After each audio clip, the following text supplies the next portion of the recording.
He was merely a young shepherd boy from a remote border village. Yet when faced with a ridiculously powerful magical beast, there was not the slightest trace of fear on his face. With just a flick of the long whip in his hand, he killed the leopard-like magical beast on the spot. When Turan was 10 years old, he discovered that he possessed this kind of power. At that time, he had been eager to tell his mother. He said that he could make wood float. Not only that, he also said he could create fire and summon wind. But the moment his mother heard this, she instantly lashed out at him in anger. That was the first time he had ever seen her angry, and also the last. After his mother's anger gradually subsided, she called Turan to her side, wanting to have a proper talk with him. She asked Turan whether he wanted to keep living together with her. If he did, then he had to promise her one thing. From that day on, he must never use that power again. And he absolutely could not let anyone discover it. Turan did not understand why, so his mother asked him, "Do you still remember the stories about nobles and knights?" Turan said of course he remembered. She then told him, whether noble or knight, anyone who possessed this special ability would be called a wizard. But nobles and knights were different in essence. Nobles were descendants of the holy people, the Frans, who descended upon the world to save the humans of the old age. As for knights, they were descendants of nobles whose bloodline had mixed with that of humans. So even though they were all wizards, people would still treat nobles and knights separately. And that was exactly why she had to tell Turan why he could not use this power. Because he had inherited his father's knightly power. Outside this town, there were many evil nobles who would treat knights as slaves. So you must remember, you must never let anyone know that you are a wizard. You can promise me that, right? From that day on, for a full 8 years, Turan kept the promise he had made to his mother. But one day, a young man from the village came running to tell the elder. A monster had recently appeared on the edge of the village. That monster was wrapped in pitch-black shadow from head to toe, like a leopard as large as a house. The villagers were all uneasy, but the village chief had already gone into the city to bring back a wizard. As long as the chief brought a wizard back, that monster would surely be subdued. After hearing this, the elder reminded them, "You all must be more careful. Without a wizard, it was almost impossible to kill a monster." The young man replied, "The villagers had already been warned, but not him yet." The elder froze for a moment. "Who is the him you mean?" The young man then told the elder. It was Turan, the shepherd living on Mount Hizaron. At that moment, Turan was lying on a lush green grassy slope, staring boredly at the pale blue sky. The same scenery, the same life day after day. If things went on like this, he would soon forget how to even open his mouth and speak. Just as the boredom was giving him a headache, a voice came. "Poor little brat. The sun hasn't even set yet, and you're already lying here slacking off?" After seeing who it was, Turan directly told him to get lost. "Don't block my sunlight." The man said irritably that Turan had no manners. "Are you still holding a grudge over what happened back then?" "What happened back then?" Turan asked coldly. "You mean when my mother died and you tried to secretly turn my sheep into public property?" The man coughed dryly twice and did not argue. Turan continued, "If that's what you mean, then yes. I'm not that generous. I won't share what my mother left behind with anyone else. Besides, we're not close enough to exchange greetings. Why did you come here? Say it and leave." These words made the old man want to scold Turan on the spot. But Turan's cold gaze cut him off abruptly. The old man averted his eyes, deliberately avoiding Turan's stare. He told Turan that a monster had appeared near the village. It was said to be a leopard as large as a house, and Rob was the one who had discovered it. After hearing this, Turan showed no fear at all. He merely stroked the lamb in front of him and said that it really was troublesome. The old man grew even more puzzled. "You're not afraid? Around here, you're the most likely one to be targeted. I really don't know where you get your nerve from. Anyway, the village chief has already gone into the city to bring back a wizard, so be careful. I'm only warning you because I'm worried about you."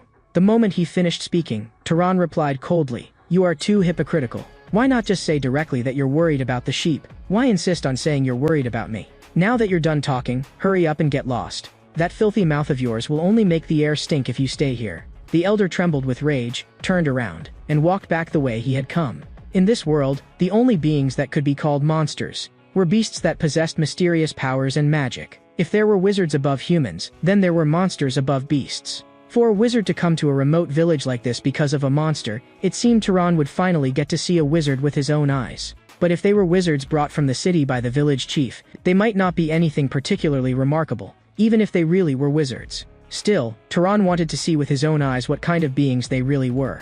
And at that very moment, Turan's keen nose caught a scent. This smell, it was blood. Turan immediately followed the scent of blood. When he reached the source of the smell, he saw that the old man who had spoken with him just now was already dead.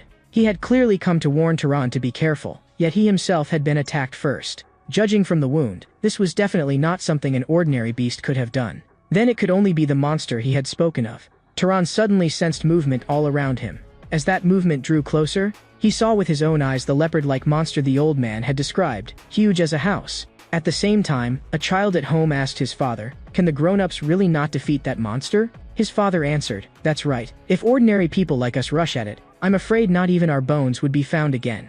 The child asked worriedly, "Then what will happen to our village?" His father comforted him softly, "Don't be afraid. The village chief will bring back a wizard. Wizards can subdue monsters." But the child still asked innocently, "A wizard can definitely defeat it, right?" His father said, "They are great beings born with magical power. With just a single word, they can destroy those terrifying monsters." And at that moment, Turan was quietly watching that ferocious leopard-like magical beast. He softly uttered a single sentence. In the next second, the leopard-like magical beast actually retreated several meters. Because in that instant, it had smelled the aura of a hunter from Turan. Watching its reaction, Turan muttered in a low voice, "So it doesn't work anymore?" Immediately after that, the magical beast once again viciously pounced on Turan. Turan shouted, "Stop." The leopard-like magical beast was once again driven back several meters by his voice. So it really doesn't work anymore. Otherwise, it wouldn't be unable to stop even after being told to stop.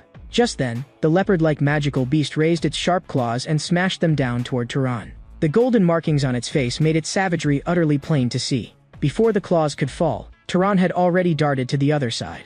Seeing how frenziedly ferocious it was, Turan let out a soft sigh. "In that case, I'll use the method a shepherd should use." The magical beast saw him assume that posture and immediately gathered itself to pounce. Turan spoke 2 words toward the stone on his left, "Harden." Then he tightly wrapped the stone with the long whip in his right hand. A golden light also lit up in his eyes. Then he swung the long whip. As he stepped forward, he spoke again, "Faster." The instant the whip lashed out, the stone shot forth like a cannonball, hurtling straight toward that savage magical beast. A loud bang rang out. The stone grazed past the side of the leopard-like magical beast's ear, instantly bringing up a spray of blood. The magical beast flew into a rage on the spot, baring claws and fangs as it lunged at Turan like mad. But what Turan had truly aimed at just now had never been its ear, but its head. Almost in the very next instant, the stone pierced straight through its skull. Looking at the magical beast collapse dead onto the ground, Turan murmured to himself, "This is the first time I've used this ability on a monster. But now, should I throw you into some ravine, or what should I do?" Turan could not help but curse once. Those bastards in the village really know how to cause trouble. After handling all of this, he returned to his home on the mountain. Because he had once promised his mother, he had never told anyone that he was a wizard, nor had he ever used that power in plain sight of everyone. Just as he was about to rest, there was a sudden urgent knock at the door. The person outside shouted his name while pounding on it. Turan had only just pulled the door open when he saw a group of villagers staring at him with fierce looks. It turned out they had come to ask about the old man who had gone to see Turan earlier. He let out a yawn and asked indifferently, "Are you trying to say that I killed Rabus?" Before he could even finish speaking, the burly man at the front grabbed him by the collar, glared at him, and roared, "Yes, it was you, you damned bastard. You harmed that innocent old man and even threw him to the monster as food." Turan was silent for a moment before speaking. "I understand why you want to pin this on me. You're afraid of the monster and don't dare fight it, so all you know how to do is run. As a result, the oldest man in the village got dragged into it and died. You're afraid others will call you cowards, so you want to shift the blame onto me." The man grew even angrier after hearing this and raised his fist, about to knock Turan down hard. But Turan merely tilted slightly to one side and dodged it. To Turan, magic was the easiest way to solve things. As long as he strongly desired something, it would come true at the cost of consuming magic power. Turan softly uttered the word, "Fall," and someone in the crowd immediately crashed hard to the ground. To suppress them, there was actually no need for flames or any kind of direct attack. Just a little inconspicuous force was enough. It would not go so far as to kill anyone, but it could still pin them to the ground with absolute pressure. This was how, all these years, he had hidden the fact that he was a wizard. Looking at the people sprawled all over the ground, Turan let out a long sigh. If only you had used this energy at Braza's funeral. He then turned and asked the group of women beside them, "Did you come to fight too?" They hurriedly explained that they had not. They had only come to see him. Turan was silent for a while, then told them to take these people back. After dealing with all these annoying matters, he finally prepared to take off his clothes and rest. Turan knew very well that after that commotion just now, the village would definitely become even more chaotic. When he went down the mountain to trade, they would surely take the chance to extort him. But it did not matter. At worst, he would just beat them until they were willing to offer a fair price. Just then, a voice interrupted Turan's thoughts. Turan muttered under his breath, "Are those people crazy? They've come back to pick a fight again so soon." He yanked the door open, about to shout at them angrily. But to his surprise, the person standing outside was actually a middle-aged man. Turan frowned and asked who he was. The man paused for a moment and said, "Forgive my intrusion. I originally wanted to ask you for a favor during my journey, but it seems this may not be a suitable time." When Turan learned that the man was a traveler, he fell silent for a moment. He then apologized, saying that he had just driven away a few unwelcome guests and had thought they had come back again. These formal expressions were all things his mother had once taught him, but because of that miserable village, he had almost never really spoken properly with anyone, which made him feel somewhat awkward. Looking at the man's outfit, Turan grew even more puzzled. Why would a traveler carrying a sword come to such a remote little town? He asked, "Are you looking for an inn?" The moment he said it, he heard the sound of the man's stomach growling. Turan let out a sigh, but still opened the door and let him in. After preparing a little food for him, Turan said that his household was poor and he had nothing much to offer. While gulping the food down, the man said this already counted as a feast. Then he asked Turan, "Have you never seen people from outside the village?" Turan replied, "That's right. I grew up on this mountain from childhood, living only by herding sheep, and there are rarely outsiders in this small town either." Those words made the man lift his eyes toward Turan, finding him very interesting. Because for a shepherd who had grown up here since childhood, Turan was far too familiar with proper manners. The man praised Turan's parents, saying they must have taught him well. Turan said that his mother had taught him all of that, but she had passed away a few years ago. Regretfully, the man made a gesture of prayer and said that having raised such a proud son as Turan, she must surely be proud in heaven. He then thanked Turan once again. Turan said he was only living in the way his mother had taught him, and then asked curiously, "Why did you come running to such a remote countryside place?" The man told Turan that someone had asked him to help, to deal with a leopard-like monster. The moment Turan heard those words, his whole body froze on the spot. He immediately pressed on, "You're the wizard the village chief mentioned, aren't you?" The other man admitted it straightforwardly. "I am that wizard. Now, may I ask you a question?" Turan did not hesitate and nodded at once. The man then asked. He had sensed that the monster was in this area, yet he had found no trace of it. Even stranger, although Turan clearly knew about the village chief and the monster, he remained calm and had not even fled. If that monster were going to attack a human, the first one it would target would definitely be you. Are you really not afraid? For a shepherd who has never left this little town, you're far too unusual and far too brave. So who exactly are you? Are you a wizard? Those words dragged Turan's memory back to the days when his mother was still alive. Back then, he had asked his mother, why must no one ever know that he was a wizard? His mother had told him, it was all because of those evil nobles. If nobles are compared to shepherds, then knights are like the dogs raised by shepherds. They may love you as if you were family, but when needed, they will sell you, or even sacrifice you. So I don't want you to live that kind of life. Turan, do you want to keep living like this with your mother forever? If you do, then remember this. Never let anyone know that you are a wizard, especially other wizards. Once they discover it, they will tear us apart, turn you into their sheepdog, and cast you aside whenever necessary. To keep from being recognized, you may even be forced to kill people. At that moment the man asked again, why aren't you saying anything? Did my joke just now go too far? After saying that, he scratched the back of his head awkwardly. Turan was silent for a moment, then apologized in a low voice, saying that he did not really understand humor. The man shook his head and said that he was the one who should apologize. Sorry, I shouldn't have joked like that just now. Turan forced out a slight smile and said it was his first time hearing a wizard make a joke, so he had not reacted right away. But the man said Turan's reaction had been so interesting that he could not help teasing him a little, though it really had gone a bit too far. After saying that, he held out his hand to Turan and said that after talking for so long, they still had not properly introduced themselves. It's a pleasure to meet you. I am the traveler Cain. Turan also reached out and shook his hand.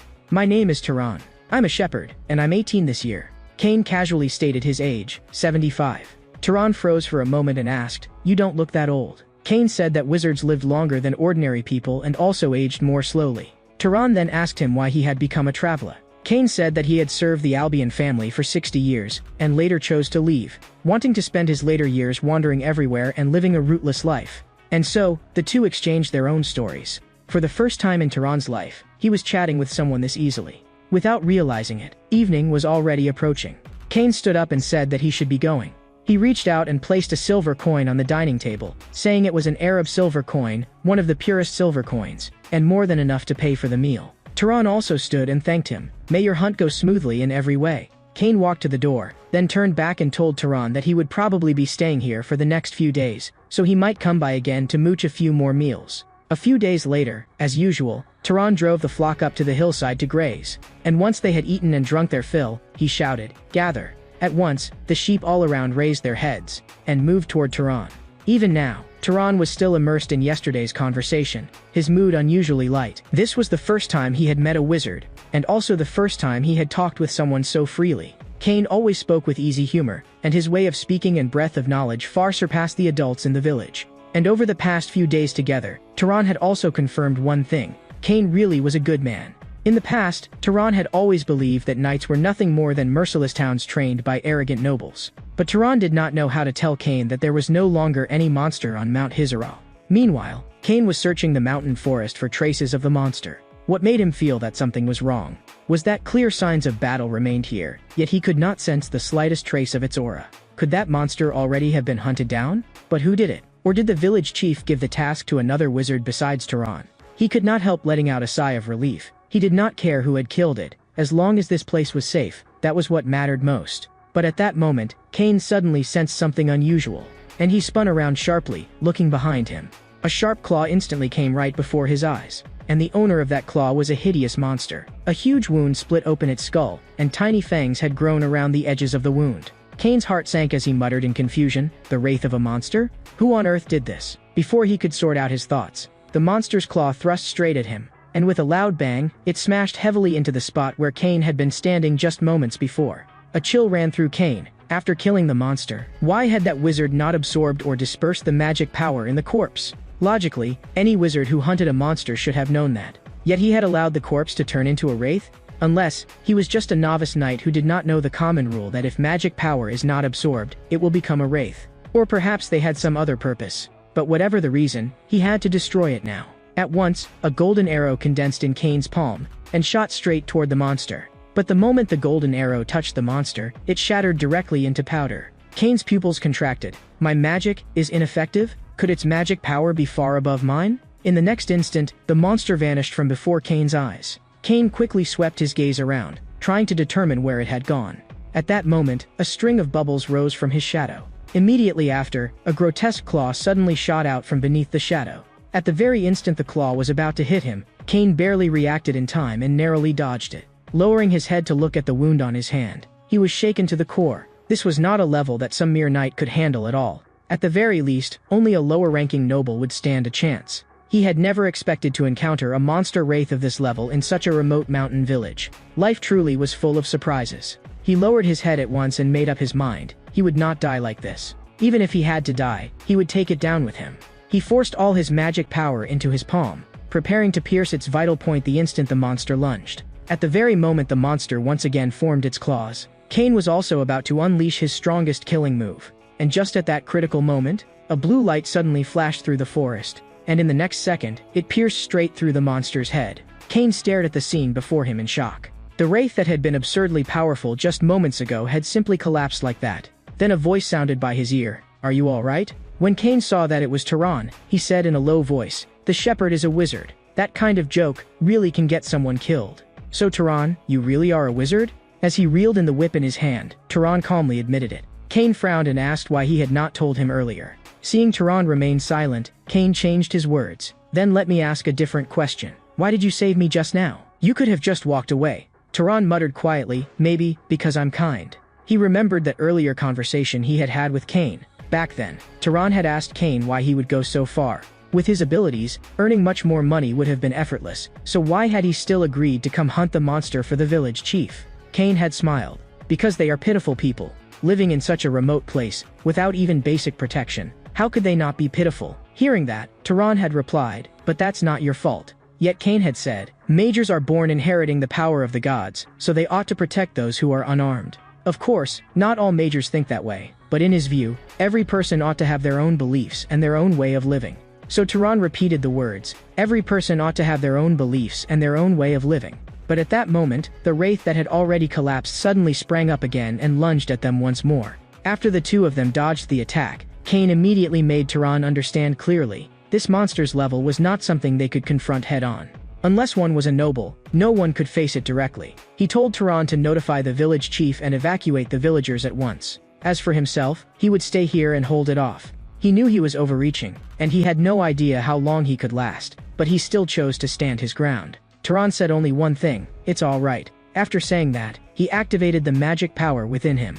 Watching Tehran's movements, Cain was shaken. So that strike just now had not even been his full strength? A young knight hidden away in the mountains could actually hunt a wight that even nobles had to treat with caution? This was the judgment of the old knight Cain at that moment. Because what he saw before him was neither the bluff of a mountain boy nor the reckless impulse of a fugitive knight. What entered his sight at that moment might well become the beginning of something that would overturn the world of wizards. The stones on the ground around them slowly rose into the air under Tehran's control.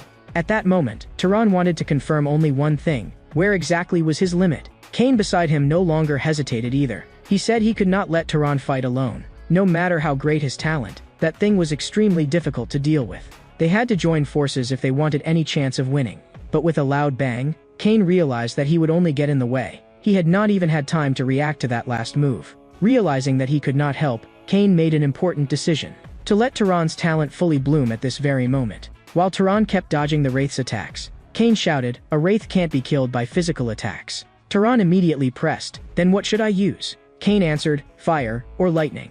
No sooner had he spoken than Tehran formed a mass of flame on the Wraith's body, but the fire failed to stir even the slightest effect. Tehran said in a low voice, "This is completely useless." Only then did Cain realize that Tehran did not even understand the most basic common knowledge of wizards. At that moment, a terrifying suspicion flashed through Cain's mind. Could this Wraith have been left behind after Tehran killed the monster? If so, that would mean Tehran had never absorbed any magic power in his entire life. Cain immediately told Tehran, "Don't let the fire cling to its body first. Compress the flames into a ball, then shoot it out." In the next second, a small fireball formed in Tehran's palm. Tehran raised his hand and pointed toward the sky, and the small fireball suddenly began spinning faster. Then he stepped forward with his left foot, and hurled the fireball fiercely at the monster with his right hand.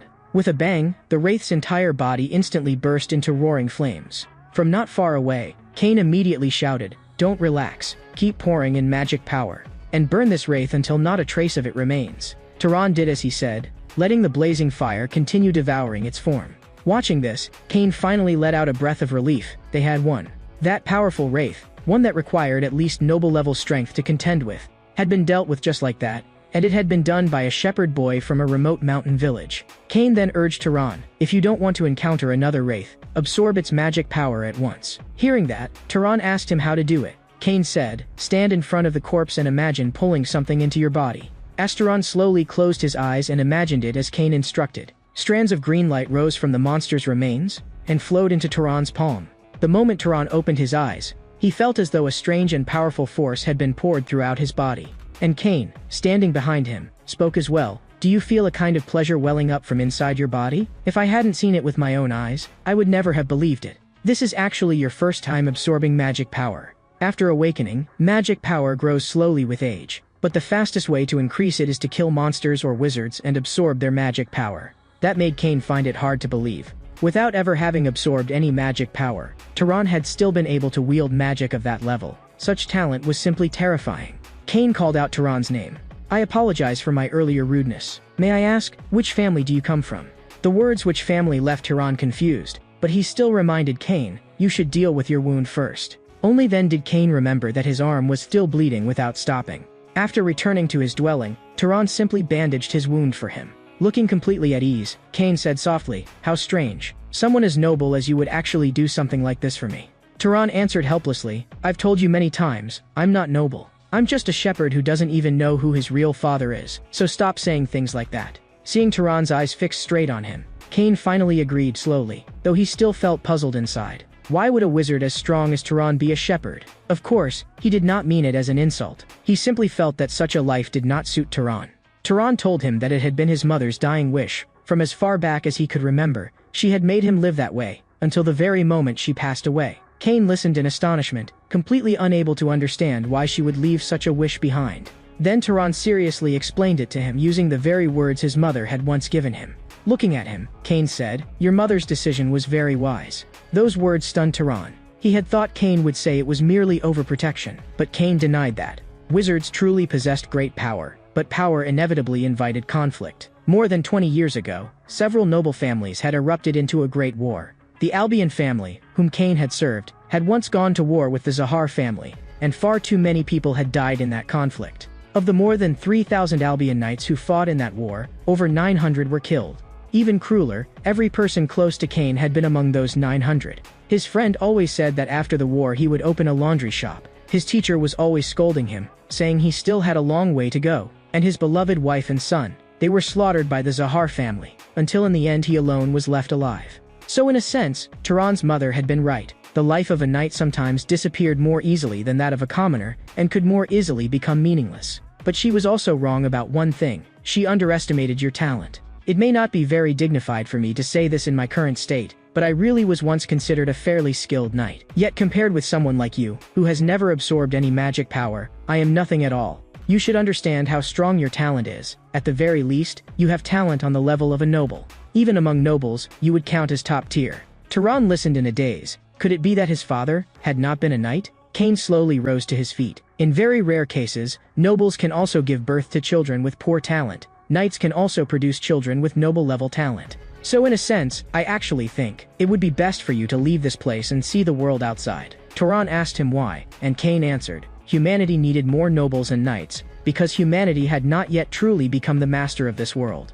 A long time ago, the other races banished by the gods were still waiting in the shadows for a chance to return. But the nobles of today care only about fighting among themselves. That is why this age needs powerful and kind nobles like you even more. Of course, the most important thing is, you probably aren't satisfied with being only a shepherd anymore, are you? Turan was silent for a moment, then asked him, if he left the mountain, what could he gain? Cain said, that depends on what you want. Fame, power, or friendship, those things are hard to obtain here. You could travel everywhere as I do, eliminating monsters that threaten humanity. You could also become an adventurer exploring the unknown, or be adopted by some family and step onto the path of power. Only then did Turan truly understand what Cain meant. Those things really were more attractive than herding sheep every day. Turan thanked Cain. This was the first time he had felt genuine curiosity about the outside world. Cain said he would support whichever path Turan chose. Then he asked Turan, what is your bloodline ability? Seeing Turan's face full of confusion, Cain seemed to remember something and immediately added, sorry,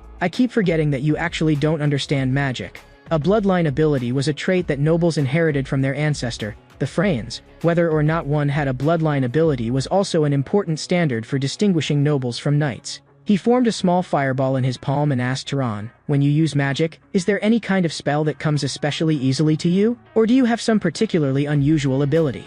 After hearing that, Turan began sorting through the possibilities Cain had mentioned in his mind. Then he told Cain that his sense of smell was very sharp, and that he was especially accurate at throwing stones. Cain said that if his sense of smell was abnormally strong, then it was very likely a bloodline ability. Skill with projectile weapons was one of the Albion family's specialties, but that was actually considered a very common talent. Cain continued asking for more specific details, but after Turan finished explaining them, he saw Cain's expression darken at once. What is it? Cain said quietly that he might know which family Turan's bloodline was closest to. It was a powerful family, known as pursuers, and also as hunters, Zahar. It was also the same family that had once slaughtered the Albion family in war. Those words left Turan frozen on the spot. He had never imagined that his family was actually Zahar, the very family that had killed all of Cain's loved ones. For a moment, Turan did not know what he should say to Cain. Should he apologize? But those acts had been committed by relatives he had never even met. To him, they were almost the crimes of strangers.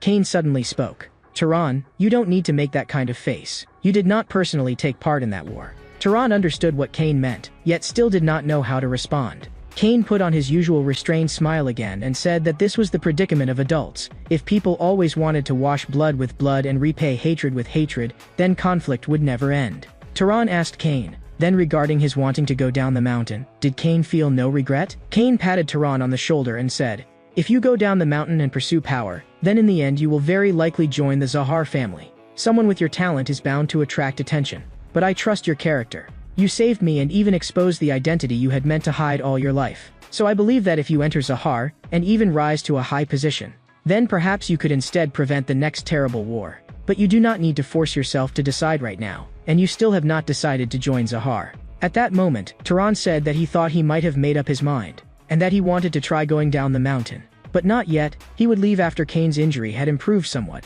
Cain said it was only a scratch, but he did not refuse Turan's kindness. From that day on, Cain taught Turan the basics of magic every day. To cast magic, one first had to possess magic power. Magic power was the key that opened magic, but keys also had types, and whatever kind of magic one wanted to use had to be matched with the proper kind of magic power. Turan asked what the standard for matching was, and Cain explained. It is mainly determined by three things: bloodline, affinity, and causality. The first is bloodline. It depends on the blood you are born with, and this applies to most nobles who are not knights. For example, it would be difficult for you to heal my wound. But for someone of the Southern La Vista bloodline, even without training, it would be easy. That is the power brought by bloodline.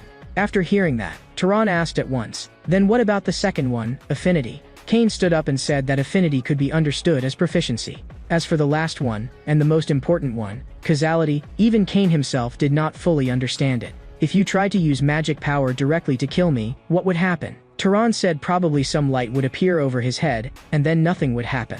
Cain placed his palm on a cup and said that this was exactly what it meant to lack causality. When the result you want has no corresponding cause, or the goal you want to achieve is too difficult, this kind of thing happens. These explanations made Tehran understand many things at once, and he told Cain that he thought he roughly understood what causality was. If Tehran wanted to kill Cain, then rather than spending magic power to wish for death, it would be better to provide a concrete cause, such as burning Cain to death with fire. Cain could not help praising him. To learn causality this quickly, such talent was well suited to becoming a scholar. Then Tehran asked, if he could control ordinary animals freely, what conditions would be needed to control magical beasts? And so, they kept discussing and reasoning things through. Tehran had never expected learning magic to be so difficult. An outstanding wizard not only had to know how to use magic power, but also had to understand the principles behind it, and know when to use it and how to use it. Remembering something, Tehran asked Cain again, did the Zahar bloodline also have special magic? Cain did not hesitate, and directly said that it specialized in stealth and tracking.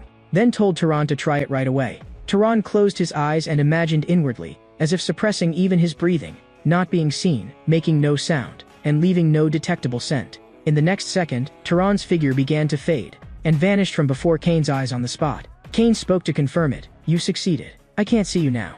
After a while, Tehran's figure gradually reappeared. Cain could not help murmuring, this ability is still just as dreaded. During the war, it was what Albion knights feared most. It is indeed powerful, but remember, it is not invincible. Now, I will teach you some ways to train your magic. Tehran, however, asked him, why are you teaching so much to a wizard from an enemy family? Cain said it was because Tehran had saved his life and treated his wounds. Most importantly, Cain trusted Tehran's character. Not long after, when the village chief learned that Tehran was going to sell off his flock and leave the village, he was stunned. He questioned Tehran. Why had he made such a decision on his own without discussing it with them? If Tehran left, who would herd the sheep in the future? Tehran replied directly, they could just find another shepherd themselves. What did it have to do with the village if he was dealing with his own property? In any case, I will only accept a fair price. If you refuse to buy, then I will release all the sheep and leave. You can go catch them yourselves, but I guarantee that it will be a lot of trouble. The village chief knew very well that Tehran was the sort of person who always did exactly what he said.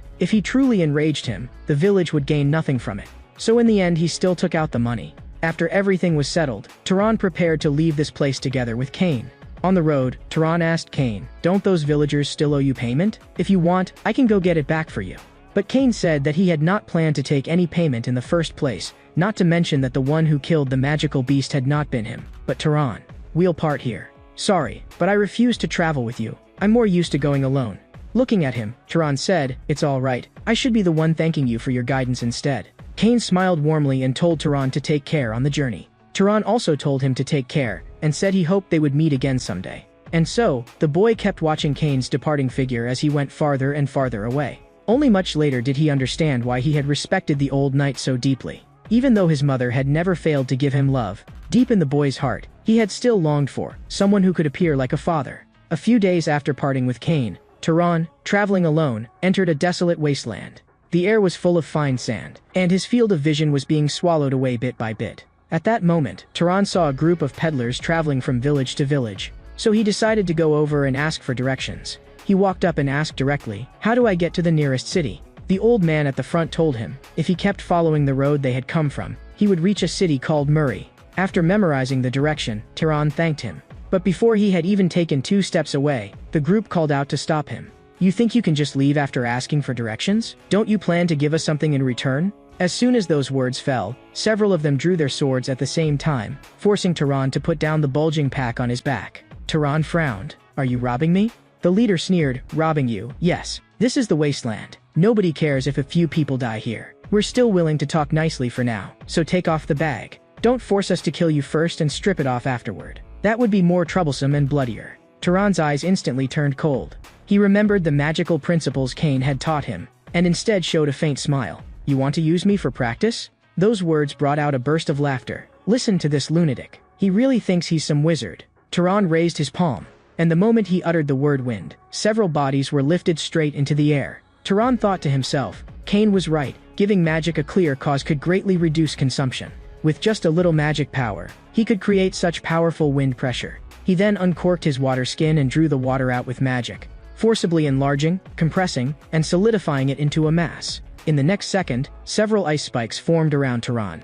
The bandits' faces turned pale with terror when they saw this. But before they could even flee, the ice spikes had already pierced their bodies. Just as Turan was about to keep attacking, the bandit leader hurriedly begged for mercy, saying they had not known Turan was a wizard and pleading for him to spare their lives. But before he had even finished speaking, one of his accomplices, clutching a weapon, launched a sneak attack on Turan from the side. Turan lightly raised his right foot, then stomped down hard, and several earthen spikes shot up instantly from the ground, piercing straight through their bodies. The bandit leader stared in utter shock. How was this possible?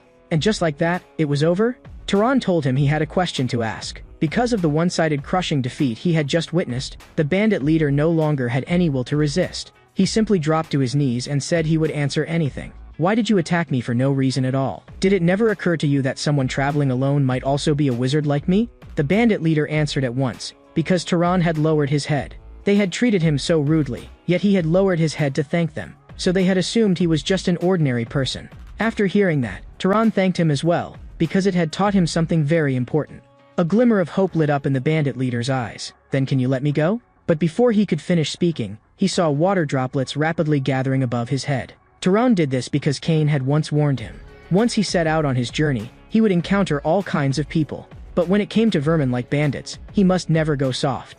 If he let one go today, then tomorrow 10, or even 100, good people might die because of them. So Turan did not hesitate and killed him directly. After that, he continued onward along the tracks left by the wagon. The boy's heart was in chaos at that moment, because he had killed people. He felt guilty, but he could not let those people go. Cain's warning kept echoing in his mind. A swarm of vermin willing to rob and kill for profit could turn their blades on the next passerby at any moment. The wagon tracks stretched across the sand, then were slowly swallowed by weeds. As Turan recalled Cain's teachings, the turmoil in his heart gradually calmed. Then, he stepped into a brand new world. Turan was stunned. So the Murray the bandit leader had spoken of was actually the city before his eyes. He looked around curiously. This was the first time he had seen so many people gathered in one place. And the buildings here were nothing like the ones in the village. The unfamiliar surroundings left Turan unsure where to go next for a moment. Soon he remembered Cain's words. If you want to rest in an unfamiliar place, look for an inn. Whether in a village or a city, there would always be one. So Turan turned and asked the fruit vendor at the nearby stall.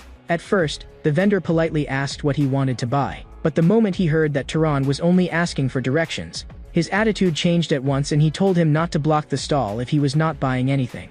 Turan did not understand it at all. Why be so rude? Did the city have a rule that you had to buy fruit before asking a question? So Turan pointed at an apple nearby and asked, "How much is this?" Only when he saw Turan take out coins did the vendor's tone soften. "You look like an outsider. What do you want to ask?" Turan placed a silver coin in his hand and asked where he could find an inn. The man said to go straight along the road behind the cloak shop, then turn left, and he would see a building with a blue roof, which was the largest inn in the city. Turan entered the inn and met one of the staff there, Lena, who welcomed him with a smile. Turan asked how much it cost to stay one night. Lena clasped her hands together and said brightly, 16 dublins. After confirming the price, Turan paid. Then he asked her whether there were any monster bounties nearby. He asked this because he needed to hunt monsters and absorb magic power, and Cain had also told him that taking bounties not only made one stronger, but also earned money. Seeing Lena remain silent, Turan asked again. But Lena calmly said, "Sir, there is nothing in this world for free." Turan immediately handed her a few more coins. Only then did Lena tell him, if he wanted to take bounties, he should go to City Hall. That place handled all kinds of public affairs, and the staff there were all employed by the city lord. But the sun has already set, so it's probably closed by now. If you want to take monster bounties, go tomorrow. Lena then asked curiously, "Are you a monster hunter too?" But Turan had no idea what monster hunter meant. So Lena explained, "Some people say that ordinary people can become wizards as long as they kill monsters. Are you trying to become a wizard too? Though most of that is probably just a lie." At that moment, a hand rested on Turan's shoulder. A man spoke. The rumor was not false. Becoming a wizard by killing monsters was absolutely real, and he had seen it with his own eyes. Lena looked at him in surprise. Midden, you're actually still alive? Midden answered, didn't I say so? Until I become a wizard, I won't die. Taran brushed his hand aside and asked directly, if an ordinary person kills a monster, can he really become a wizard? Midden told him, for a wizard to grow stronger, he had to kill monsters. Likewise, if ordinary people killed monsters, they too could become wizards. And the four of them were hunting monsters for exactly that reason, to become powerful wizards. Taran pressed further, had anyone succeeded yet? Midden scoffed, how could that be possible? In this city, only the Lord and his 3 subordinates were wizards. And besides, you say you want to hunt monsters? With equipment like that on you? That's way too shabby. Taran did not argue, because what the man said was indeed true. The only weapon he had that looked halfway decent was a slingshot, and at most it could only hit something about the size of an egg. Even so, Midden still invited him, saying their team was short one shooter. If Taran was willing, he could go hunting with them. But Taran refused directly, because he had no reason at all to have to go with them. After lying down on the bed, Taran thought back on the day's experiences. The outside world really was chaotic. Even now, he still could not quite believe that he had already left the village. And perhaps because of that, he felt even more curious about what would come next. Just then, he heard a knock outside the door. Taran sat up on the bed and asked, who is it? Before parting, Cain had reminded him that even while staying at an inn, he must never let down his guard. A city was not absolutely safe either. So Cain had repeatedly warned Taran to act carefully. Not daring to be careless, Taran secretly gathered magic power in his left hand and reached for the door with his right. The moment the door opened, he saw that the person outside was actually Lena from earlier that day.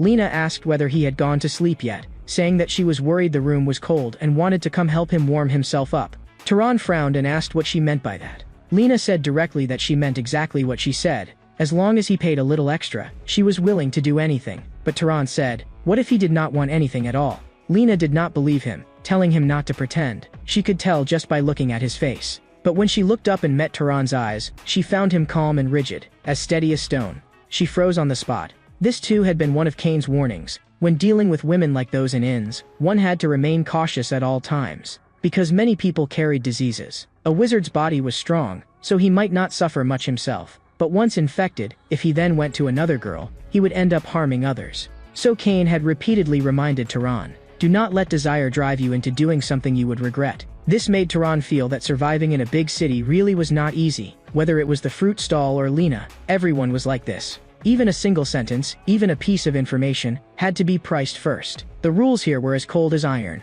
Taran keenly heard voices coming from the stairway. Someone asked Midden, boss, why did you want to bring that kid along earlier? Honestly, he doesn't look like he'd be of any help.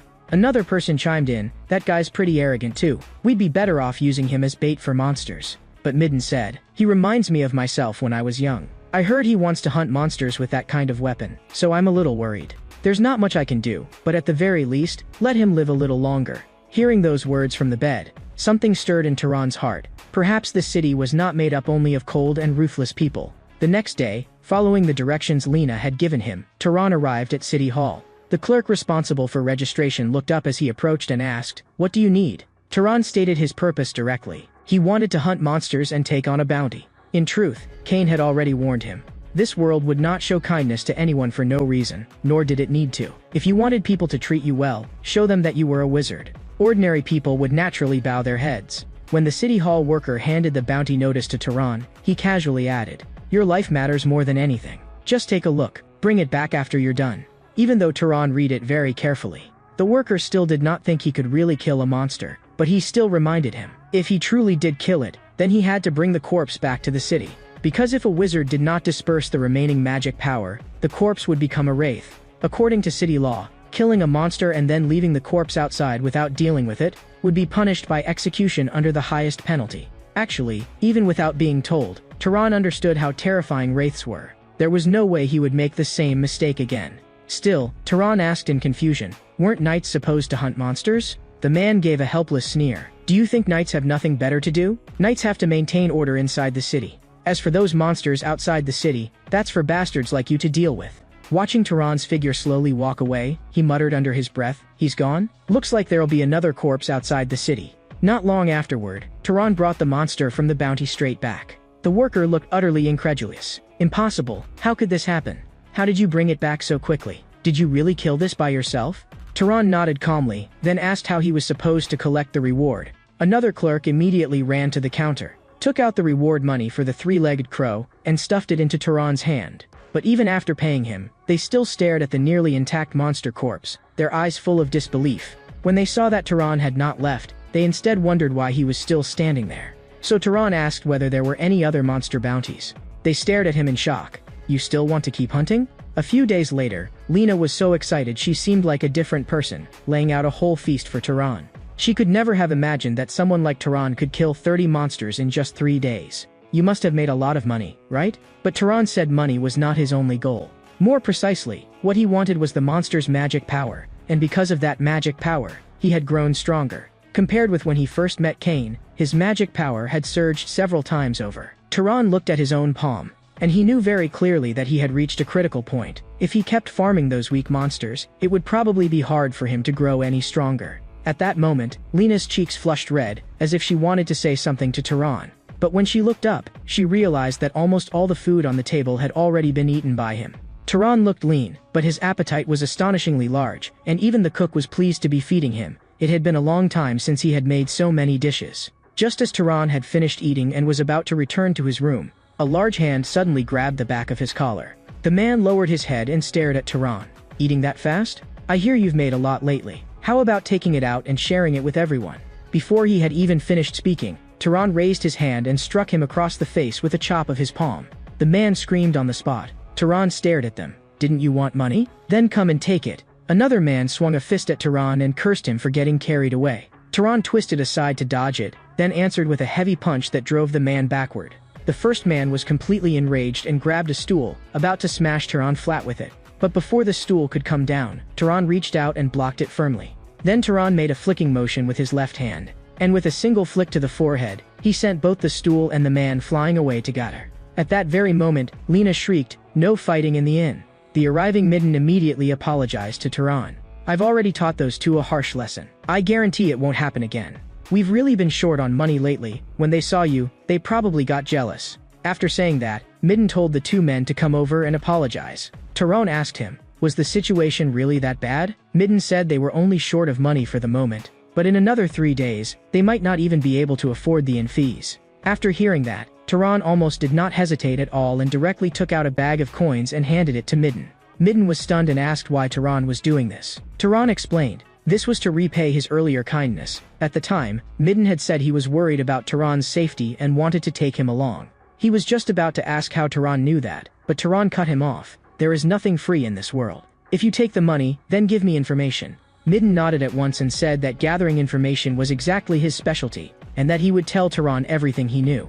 A few more days passed. Tehran planned to leave Murray after this hunt was over. Because Midden had given him information about the next city, it was about time for Tehran to set out, and that information was even more valuable than Tehran had expected. In the end, Midden really was a good man. Though not as seasoned as Cain, he was purer for that very reason, and more willing to show his kindness openly. Just then, Tehran suddenly caught a scent that felt wrong. His heart sank, and he could only pray that he was overthinking it. When Tehran arrived at a tree marked with monster claw traces, he immediately swept his gaze around in vigilance. In the next second, he saw a bloodied, mangled person leaning against the trunk. Tehran frowned. Wasn't this one of Midden's companions? At that moment, he understood. His earlier worry had already come true. Looking at the corpse, which had clearly been dead for quite some time, Tehran said in a low voice, "What exactly happened here? Where is Midden?" From behind another tree trunk, a man spoke in a trembling voice. "A rabbit, it was a rabbit." Tehran immediately saw the monster rabbit in the distance gnawing on a corpse. The monster rabbit was covered in stiff, goat-like fur, and sharp fangs had grown from its ears and limbs. Tehran instantly raised his guard. In the next second, the monster rabbit charged straight at Tehran, and Tehran immediately dodged aside. Still in midair, Tehran was startled inwardly. That speed is insane. "I almost got hit just now." Once his feet landed firmly, Tehran snapped out his shepherd's whip. He pulled his left foot back and assumed a stance to gather force, then raised his hand and cracked the whip through the air. Several stones instantly shot toward the rabbit, but with a few quick swipes, the monster rabbit shattered all the stones. Tehran's heart sank. Not only was it fast, its blocking was this strong too. It planted its feet and gathered force, then lunged at Tehran once again. What it did not expect, however, was that Tehran vanished from the spot on the spot. Just as the monster rabbit came to a sudden stop, Tehran suddenly appeared behind it, a short blade flashed. and stabbed straight into its neck. Then Tehran quickly retreated, using the momentum to pull back. At the very instant Tehran vanished again, the monster rabbit abruptly appeared where Tehran had just been, its claws sweeping across and tearing a tree trunk clean in half. Like something gone mad, it repeated the same pounce and rend attack over and over. The originally dense forest was torn open into a clearing within just a few breaths. Yet it still could not find any trace of Tehran, and it threw back its head with a roar, when the severe wound in its neck finally caused it to bleed without stopping, and it ultimately collapsed, convulsed, and could no longer get up. Only then did Tehran's figure slowly appear in the distance. He walked closer and observed it carefully for a moment, then extended his palm toward the corpse and fixed a single thought in his mind. Energy instantly rose from above the corpse and poured into Tehran's palm. This magic power was completely different from anything he had absorbed before. It was even far greater than that of the leopard he had first encountered. At that moment, a voice sounded by Tehran's ear. "I can't believe it, you're actually a wizard. Then why were you hiding your identity?" Tehran did not explain, and only asked with a trace of regret, "Of the four of you, is there anyone who needs me to take their belongings back to their family?" The man only had time to say no before breathing his last. Looking at Midden's corpse before him, Tehran remembered Midden once telling him that there was a great city nearby called Orem, and that it had a library. It was said to hold tens of thousands of books, but that was not a place just anyone could enter. Only wizards were allowed inside. At the time, Tehran had still been hesitating over whether he should go and see it. Now, he no longer hesitated. He was going to the great capital Midden had spoken of, Orem. That big man who had once been willing to show kindness even to a stranger had died here just like that, and Tehran felt an indescribable regret in his heart. I hope that over there, he can be happy. Having arrived in a new place, Tehran stood in line to enter the city. Once, Tehran had thought that a small city like Murray was already astonishing enough, but now, the city before him left him utterly speechless. This was the great capital, Orem. Here, one had to queue even to enter the city, and the crowd was overwhelming. He looked toward the guards at the gate, who were checking wanted posters one by one. Tehran's heart sank. As expected of the great capital, even its rules felt suffocating. But when it was finally Tehran's turn, the guard raised a hand and stopped him. Frowning, the guard said he had never seen clothes this filthy, and told Tehran to clean himself up before entering the city. After quite a while, Tehran finally entered Orem, and also found the library Midden had mentioned. The magnificent building before him made Tehran instinctively wonder, was this thing built with magic? He saw the guard at the main entrance, so he went up and explained that he wanted to go inside, but the guard coldly replied that this was a library only wizards could enter. Tehran immediately explained that he himself was a wizard. But the guard did not believe him at all, and sternly demanded, "How could someone like you possibly be a wizard?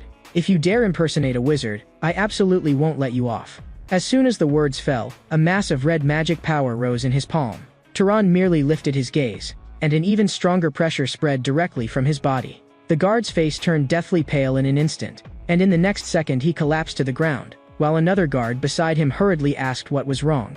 Only then did that guard realize that the person before him was no ordinary wizard. This was noble level, perhaps even higher. Terrified, he got to his feet and immediately bowed respectfully. "I am a knight of the Kenyuada's family. May I ask which family your excellency comes from?" Tehran asked in return, "If I don't state my family, am I not allowed in?"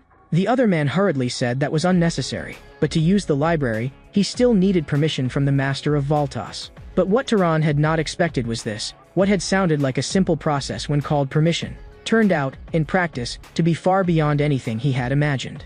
Unused to being attended to, he could not help turning to them and saying, "You can stop now. I can wash myself." The maids, however, trembled in fear and said that if they failed to serve him properly, they would be severely punished. Tehran could only nod awkwardly in agreement. Before long, the maids who had been attending him revealed stunned expressions. Tehran asked them, "Is there something on my face?" They hurriedly explained, "It is because Milord is too handsome. We lost ourselves for a moment. Please forgive us." Tehran did not put on airs, and immediately told them not to mind it. Just then, a door in the distance opened, and two figures walked toward Tehran.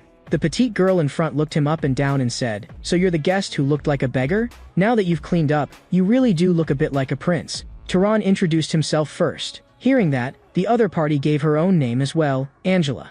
Angela then asked which family Tehran came from, but Tehran said that for personal reasons, it was inconvenient for him to reveal it. A trace of regret flashed through her eyes, and she thought, so he was hiding his identity? Then she might as well make a little joke of it. In the next second, a powerful surge of magic power burst from her body. She simply wanted to test just how deep Tehran's magic power really ran. But almost in that very instant, an equally matched force rose from around Tehran as well. Angela's guard immediately stepped in front of the maids, as though facing a great enemy. When both auras withdrew at the same time, Tehran let out a helpless sigh.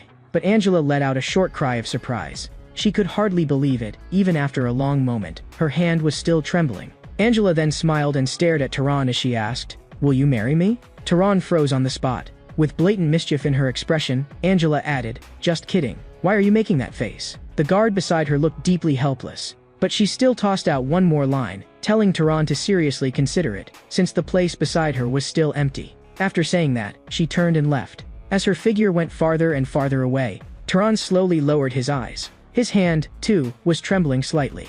So Angela's magic power really was on par with his, but whether that was normal or not, he had no answer. Not long afterward, Tehran was led to meet the Lord of Aurum, Rug Voltos. Rug clearly already knew why he had come, and first only asked his name. After Tehran briefly introduced himself, Rug bluntly declared, "Lately, many people have heard strange rumors and rushed to Aurum all at once. But the truth is, there are no ancient forbidden arts in the library, nor any secret that can make your magic power surge." Tehran said he did not mind. Seeing how calm his attitude was, Rug nodded in agreement. However, Rug said it was too late today, so Tehran should rest first and enter the library tomorrow.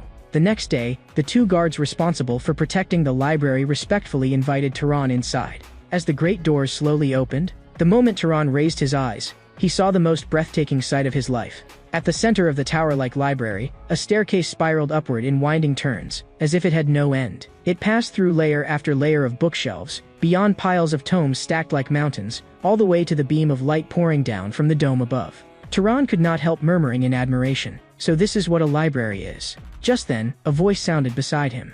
"I'm very pleased to meet you. I am the librarian here. The Lord has already informed me, and I am responsible for telling you the rules here." Tehran frowned slightly. How could a little child be the librarian? She continued anyway, saying the rules were simple, only two. First, if anything is damaged, you must pay for it at full value. Second, no books may be borrowed out. So while you are in the library, I will be watching you the whole time. Seeing how serious her tone was, Tehran agreed without hesitation. But when I'm reading, could you stand a little farther away? I'll feel uncomfortable.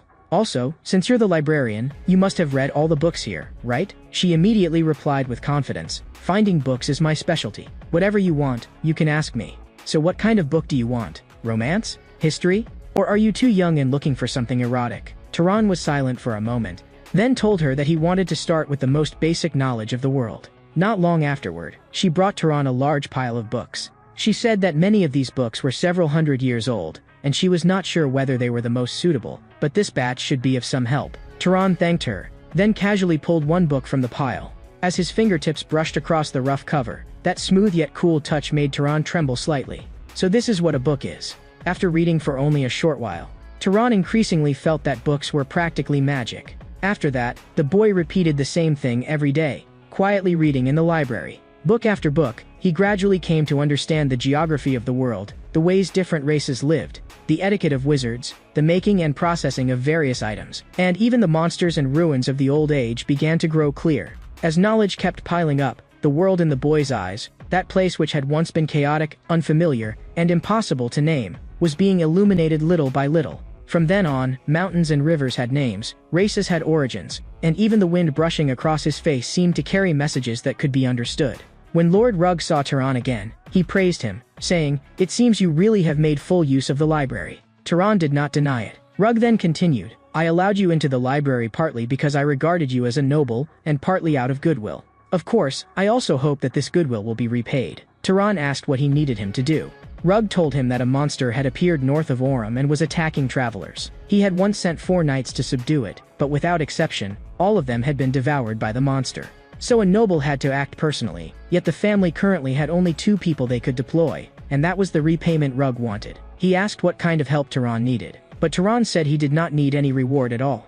Still, he felt that something was not quite right. Ordinarily, a noble-level wizard would not personally deal with this sort of matter. Seeing his doubt, Rug explained that monster had blocked the northern road, and that road was Aurum's most important trade route. The matter had already dragged on for 10 days, and he had to reopen it as soon as possible. Tehran immediately understood. 10 days earlier he had not even arrived in Aurum yet, and this was the real reason why Rug had so readily allowed him into the library. The next day arrived, and Tehran followed the group out through the city gates. Angela, walking at the front, lazily stretched. "Father really knows how to scheme." To actually drag a guest along to hunt monsters, are we really that unreliable? After saying that, she looked at Tehran and said she was not blaming him, only complaining that her father was taking things too seriously. Someone beside her wanted to remind her to watch her wording. Angela gave him a look, and he immediately fell silent. Then the man turned to Tehran and briefly introduced himself, saying his name was Marvin Valtos. Angela idly kicked at the stones by her feet, muttering that they should hurry up and finish this so they could go back and rest. Marvin, standing beside Tehran, suddenly asked whether Tehran was interested in his sister. When Tehran said no, Marvin smiled. Then I can rest easy. At that moment, the man scouting ahead came back with a report. When the group went over to look, they found a shadowed carriage. The scout guessed that the monster had likely left the wreckage there on purpose, just to stop anyone from going north. After observing it for a moment, Tehran identified the monster immediately from a handprint on the pile of wood. He turned back to the group and said, "It was a monkey." Angela looked confused, so Tehran pointed at the handprint, and continued explaining. After attacking the caravan, it went back into the forest. As long as we find its tracks and follow them, we'll locate it soon. Seeing that Angela and Marvin, the two wizards, hardly knew any tracking magic, Tehran picked up a piece of cloth from the wreckage and said that he could try. Angela immediately perked up and asked whether he had that bloodline. Tehran only said that he was simply better at tracking, and because he used it often, he had become familiar with it. After saying that, he held the cloth up before his nose. Almost instantly, Tehran caught the direction of the monster's scent trail. He raised his hand, pointed in one direction, and told the group to follow. Before long, when they reached a stream, Tehran spoke again. The monster had stopped here, and it had probably washed itself. Angela was shocked. Monsters would actually wash themselves to avoid being tracked? Tehran calmly replied, "It might also just have wanted to wash, so it did." Suddenly, Tehran whipped around and shouted sharply, "Watch out behind you." No sooner had the words fallen than a gigantic monkey bent low with a furious roar, and scooped up a huge handful of stones. The soldiers had not even had time to scatter. Before the stones rained into the crowd like a storm, and in an instant 7 or 8 soldiers were killed on the spot. Tehran also moved quickly through the rain of stones, dodging at speed. When the barrage briefly subsided, he immediately looked toward Angela's side. He saw that Angela and Marvin had almost simultaneously used soldiers' bodies to block the attack, then thrown those soldiers aside like trash. That sight made Tehran feel even colder inside. His mother had been right. Angela shouted for everyone to counterattack at once. The remaining soldiers raised their weapons and charged toward the giant monkey.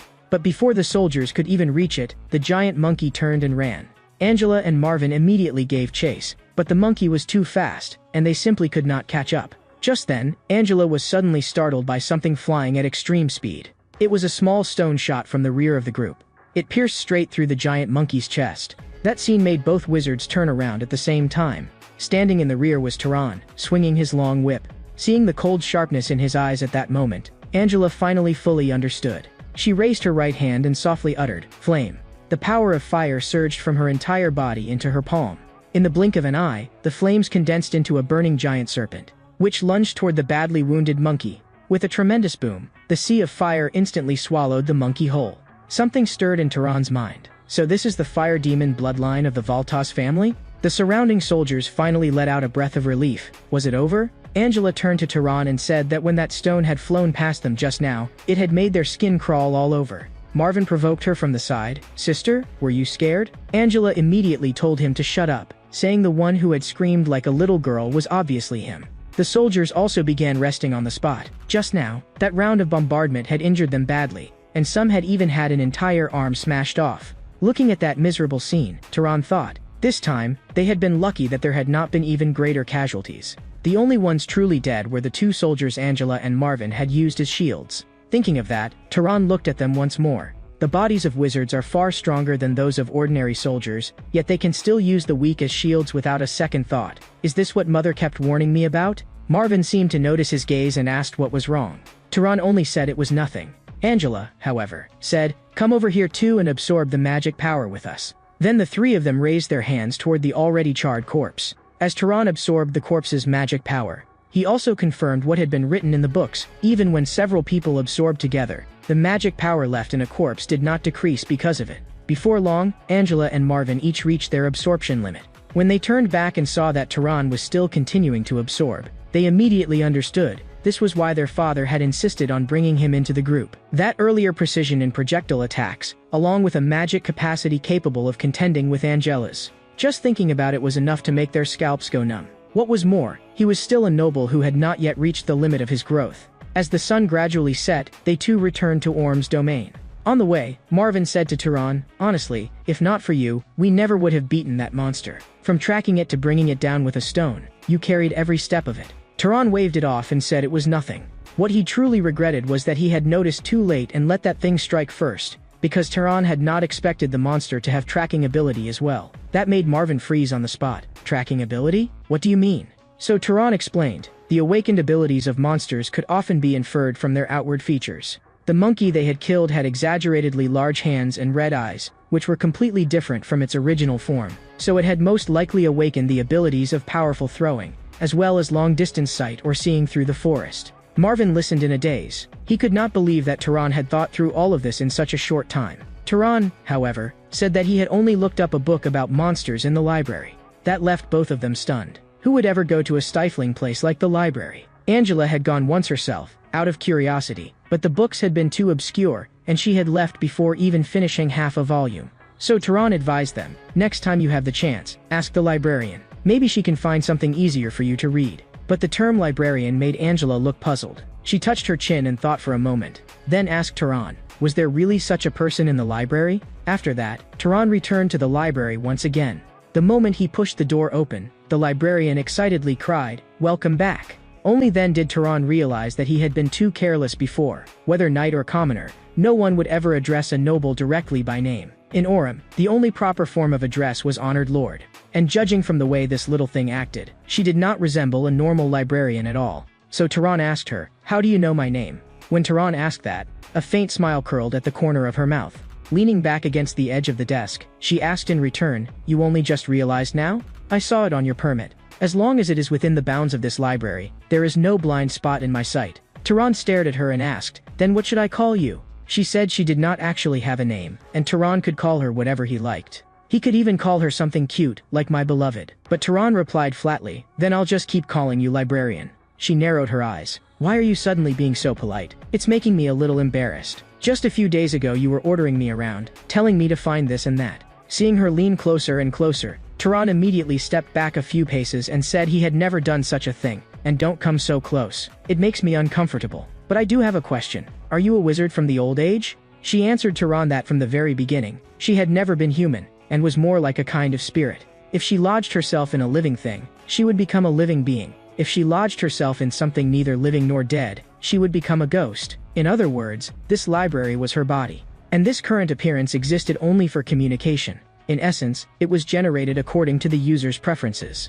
So your preferences may be a little. Before she could finish, Turan cut her off and told her not to distort the facts. After that, Turan studied her seriously. Not long afterward, he raised his hand and reached it into her body. She froze on the spot and asked where exactly Turan had just touched, because it felt strange. Realizing what he had done, Turan immediately apologized awkwardly. But her mood darkened, and she said Turan simply could not understand how frustrating it was to be unable to touch others at all. If she could do it, she would punish every careless bastard who took books away. That line only confirmed Turan's suspicion even more. The Voltas family, and even everyone else who had ever used the library, knew nothing of her existence. She did not deny it, only saying that until now, not one of those people had possessed the qualifications to sense her. Her creator had imposed a restriction. Only those whose type completeness exceeded a certain standard could perceive her. Don't you think it is romantic? A me that only you can see. But Turan could not understand at all what she meant by type. What exactly was that supposed to mean? So she explained, it was one of the terms wizards used for bloodline. The moment he heard the word bloodline, Turan immediately pressed her. Then what exactly was his bloodline? She had been about to tell him to ask his parents, but Turan told her that he had long since been an orphan.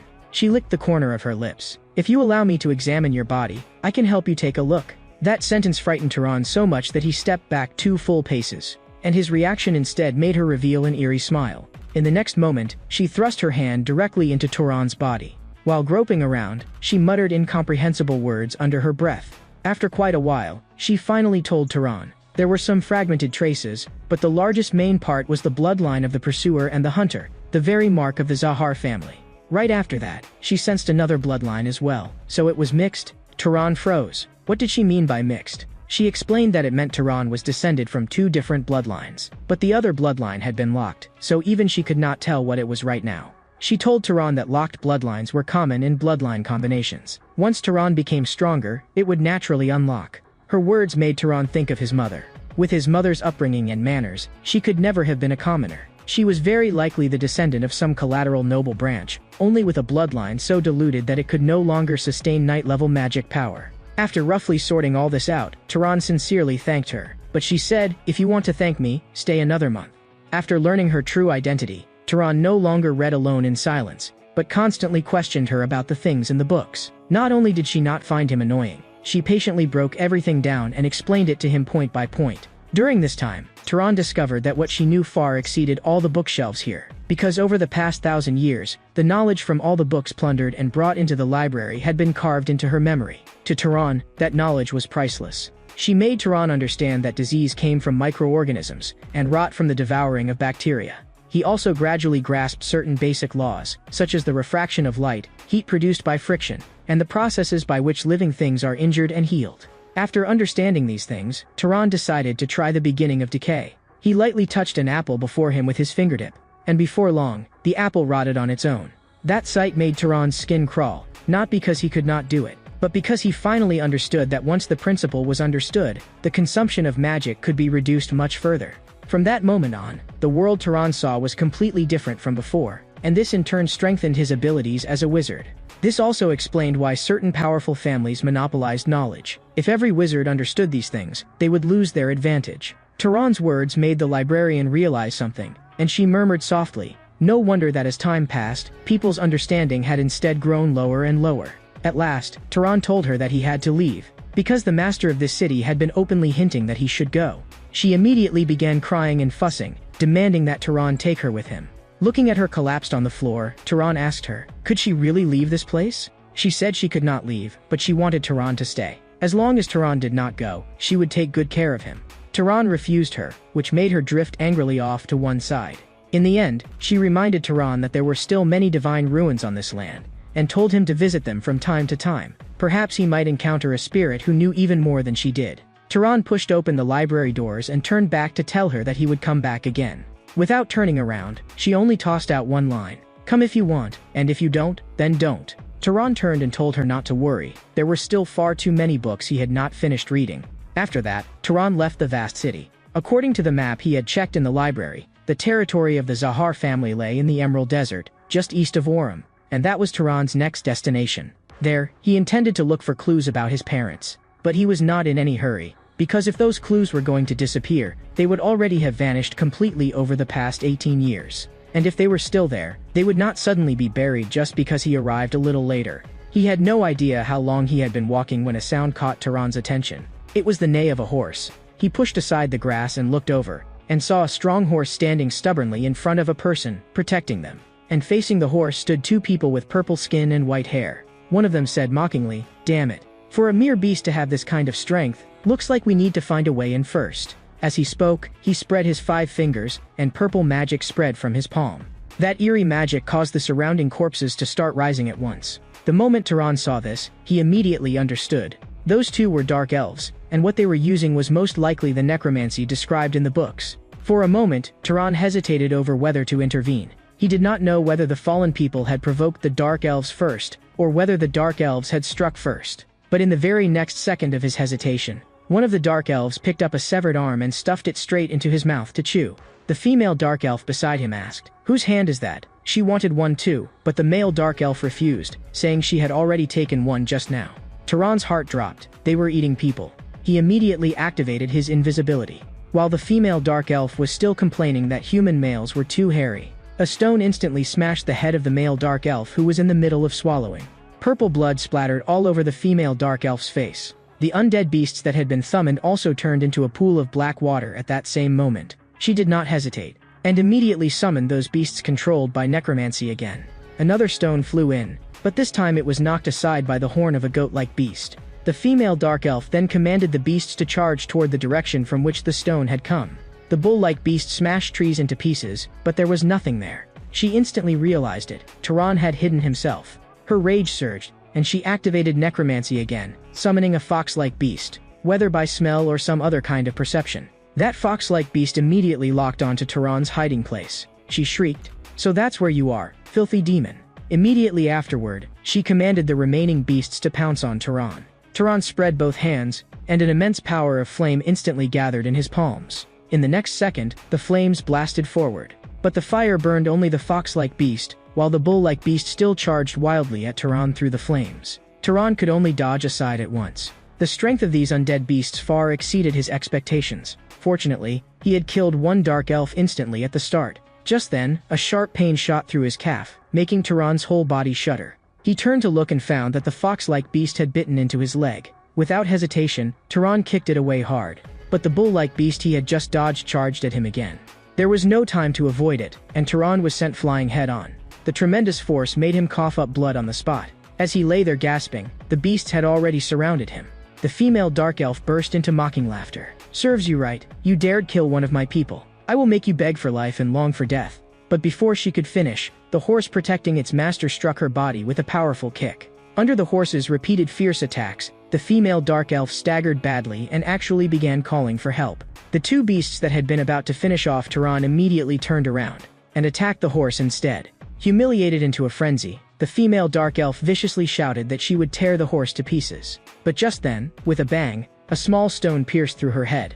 The body, no longer supported by its head, instantly collapsed to the ground. With the necromancy out of control, those beasts also melted into a pool of black water. Turan's lower abdomen was still cramping, and he was breathing harshly, only barely able to support himself on one knee. The horse walked over to his side and slowly drew near. Looking at it, Turan thanked it softly. If not for it, he would already have died just now. As night fell, the person protected by the horse finally woke up as well. But the moment he saw the scene before him clearly, he let out a startled scream. Meanwhile, Turan, sitting across from the campfire, did not even lift his eyelids. Only after his emotions gradually settled did he hesitate and ask Turan, "Who are you? Why are you here?" Turan looked at him and explained calmly, "I was the one who saved you from the dark elves." At that moment, the horse also came over to him and gently pressed close. The man immediately lit up with joy, stroked the horse's mane, and called its name, Tilly. Looking at the approaching horse, Turan also praised it. "It's clever. It knew to protect its master, and it even knew to drag you somewhere safer." After a few exchanges, Aziz gratefully told him where he came from. He was from the Burke family, and Turan also gave his own name. Not long afterward, Turan asked him, how had he gotten into conflict with the Dark Elves in the first place? Aziz said hoarsely that he had been traveling with his servants when that group had suddenly attacked them for no reason. He had long heard that other races were cruel, but he had never imagined they could be this cruel. At that point, tears began streaming down his face. After his emotions had stabilized a little, he apologized for losing control, saying that he had only fallen apart like this because he had lost the people most important to him. Turan asked, "Were they your family?" He shook his head. "No, they were the knights and servants who had watched me grow up and raised me from childhood." Turan paused slightly. This was a noble who actually cared about ordinary people. Turan asked again, "How many dark elves attacked you?" Then he added that he had already killed 2 of them. Aziz hesitated before saying, "That should be all of them." Turan closed his eyes and spread his senses through the surrounding area, searching carefully. Very quickly, he confirmed it. There really were no other dark elves nearby.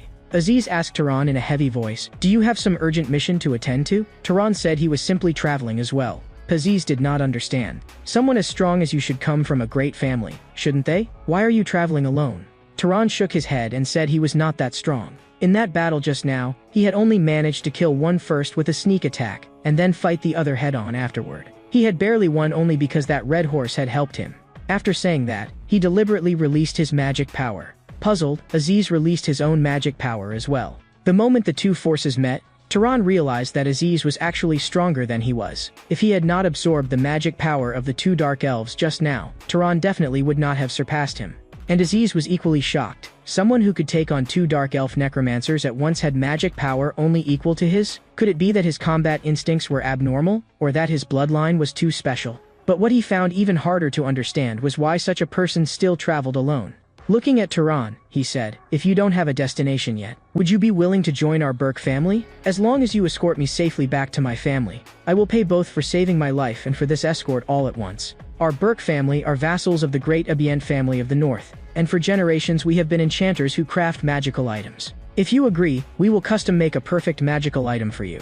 After that, they buried the dead retainers and knights one by one. Looking at the freshly raised earth over the graves, Aziz said softly, "It's finally over." If he could, he would have wanted to send them back to their respective hometowns, but he could not. He turned to Tehran and said seriously, "Thank you." Tehran looked puzzled, so Aziz explained, he was actually thanking Tehran for not mocking him. Even though he was a noble, he had cried over the deaths of his subordinates. His father had told him since childhood that this was pathetic, and that a true noble had to keep moving forward and stand upon sacrifice. Tehran smiled lightly. "That isn't weakness, it's compassion." Hearing that, Aziz said nothing more, and instead reached out his hand, saying that he looked forward to fighting alongside Tehran. Tehran stared at that hand for a moment. This seemed to be the first friend he had ever made. Then he reached out too and gripped it tightly, saying that he also looked forward to it. They had no idea how long they had walked when Aziz set an iron box down on the ground and asked Tehran whether he wanted to rest first or keep going. Tehran stared at the metal box and asked in confusion what it was. Aziz explained, it was a cold storage box, and inside was the food they had bought in the city. It could preserve most food for more than a week. As he spoke, he remembered something else and simply began introducing the magical items he had been carrying all along one by one. Some produced water at the press of a button, some could collect wood and build shelter, and others could sound an alarm. Even the clothes he was wearing had a self-cleaning function.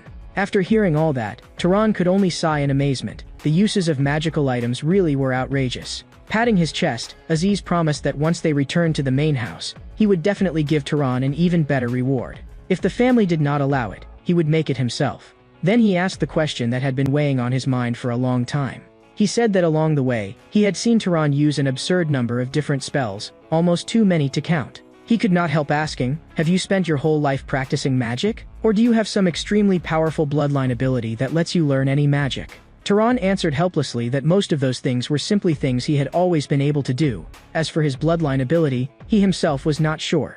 So Tehran reminded him, had they not agreed not to dig too deeply into bloodlines and family backgrounds? Aziz immediately looked awkward and said he had only been joking, and besides, a truly invincible bloodline could not possibly exist. After apologizing, he asked curiously again, that face of yours looks no older than 30, your actual age should be under 80, right? Tehran told him that in less than a month, he would turn 18. Aziz was stunned on the spot. For wizards, a difference of decades doesn't mean much. But I really can't imagine it. You aren't even 18 yet. It seems there are actually two geniuses like you in this world at the same time. Two people? That word made Tehran pause. Aziz explained, the other one may not be at your level yet, or she may already have surpassed you. Her bloodline is absurdly strong. In any case, the other genius I know is my cousin.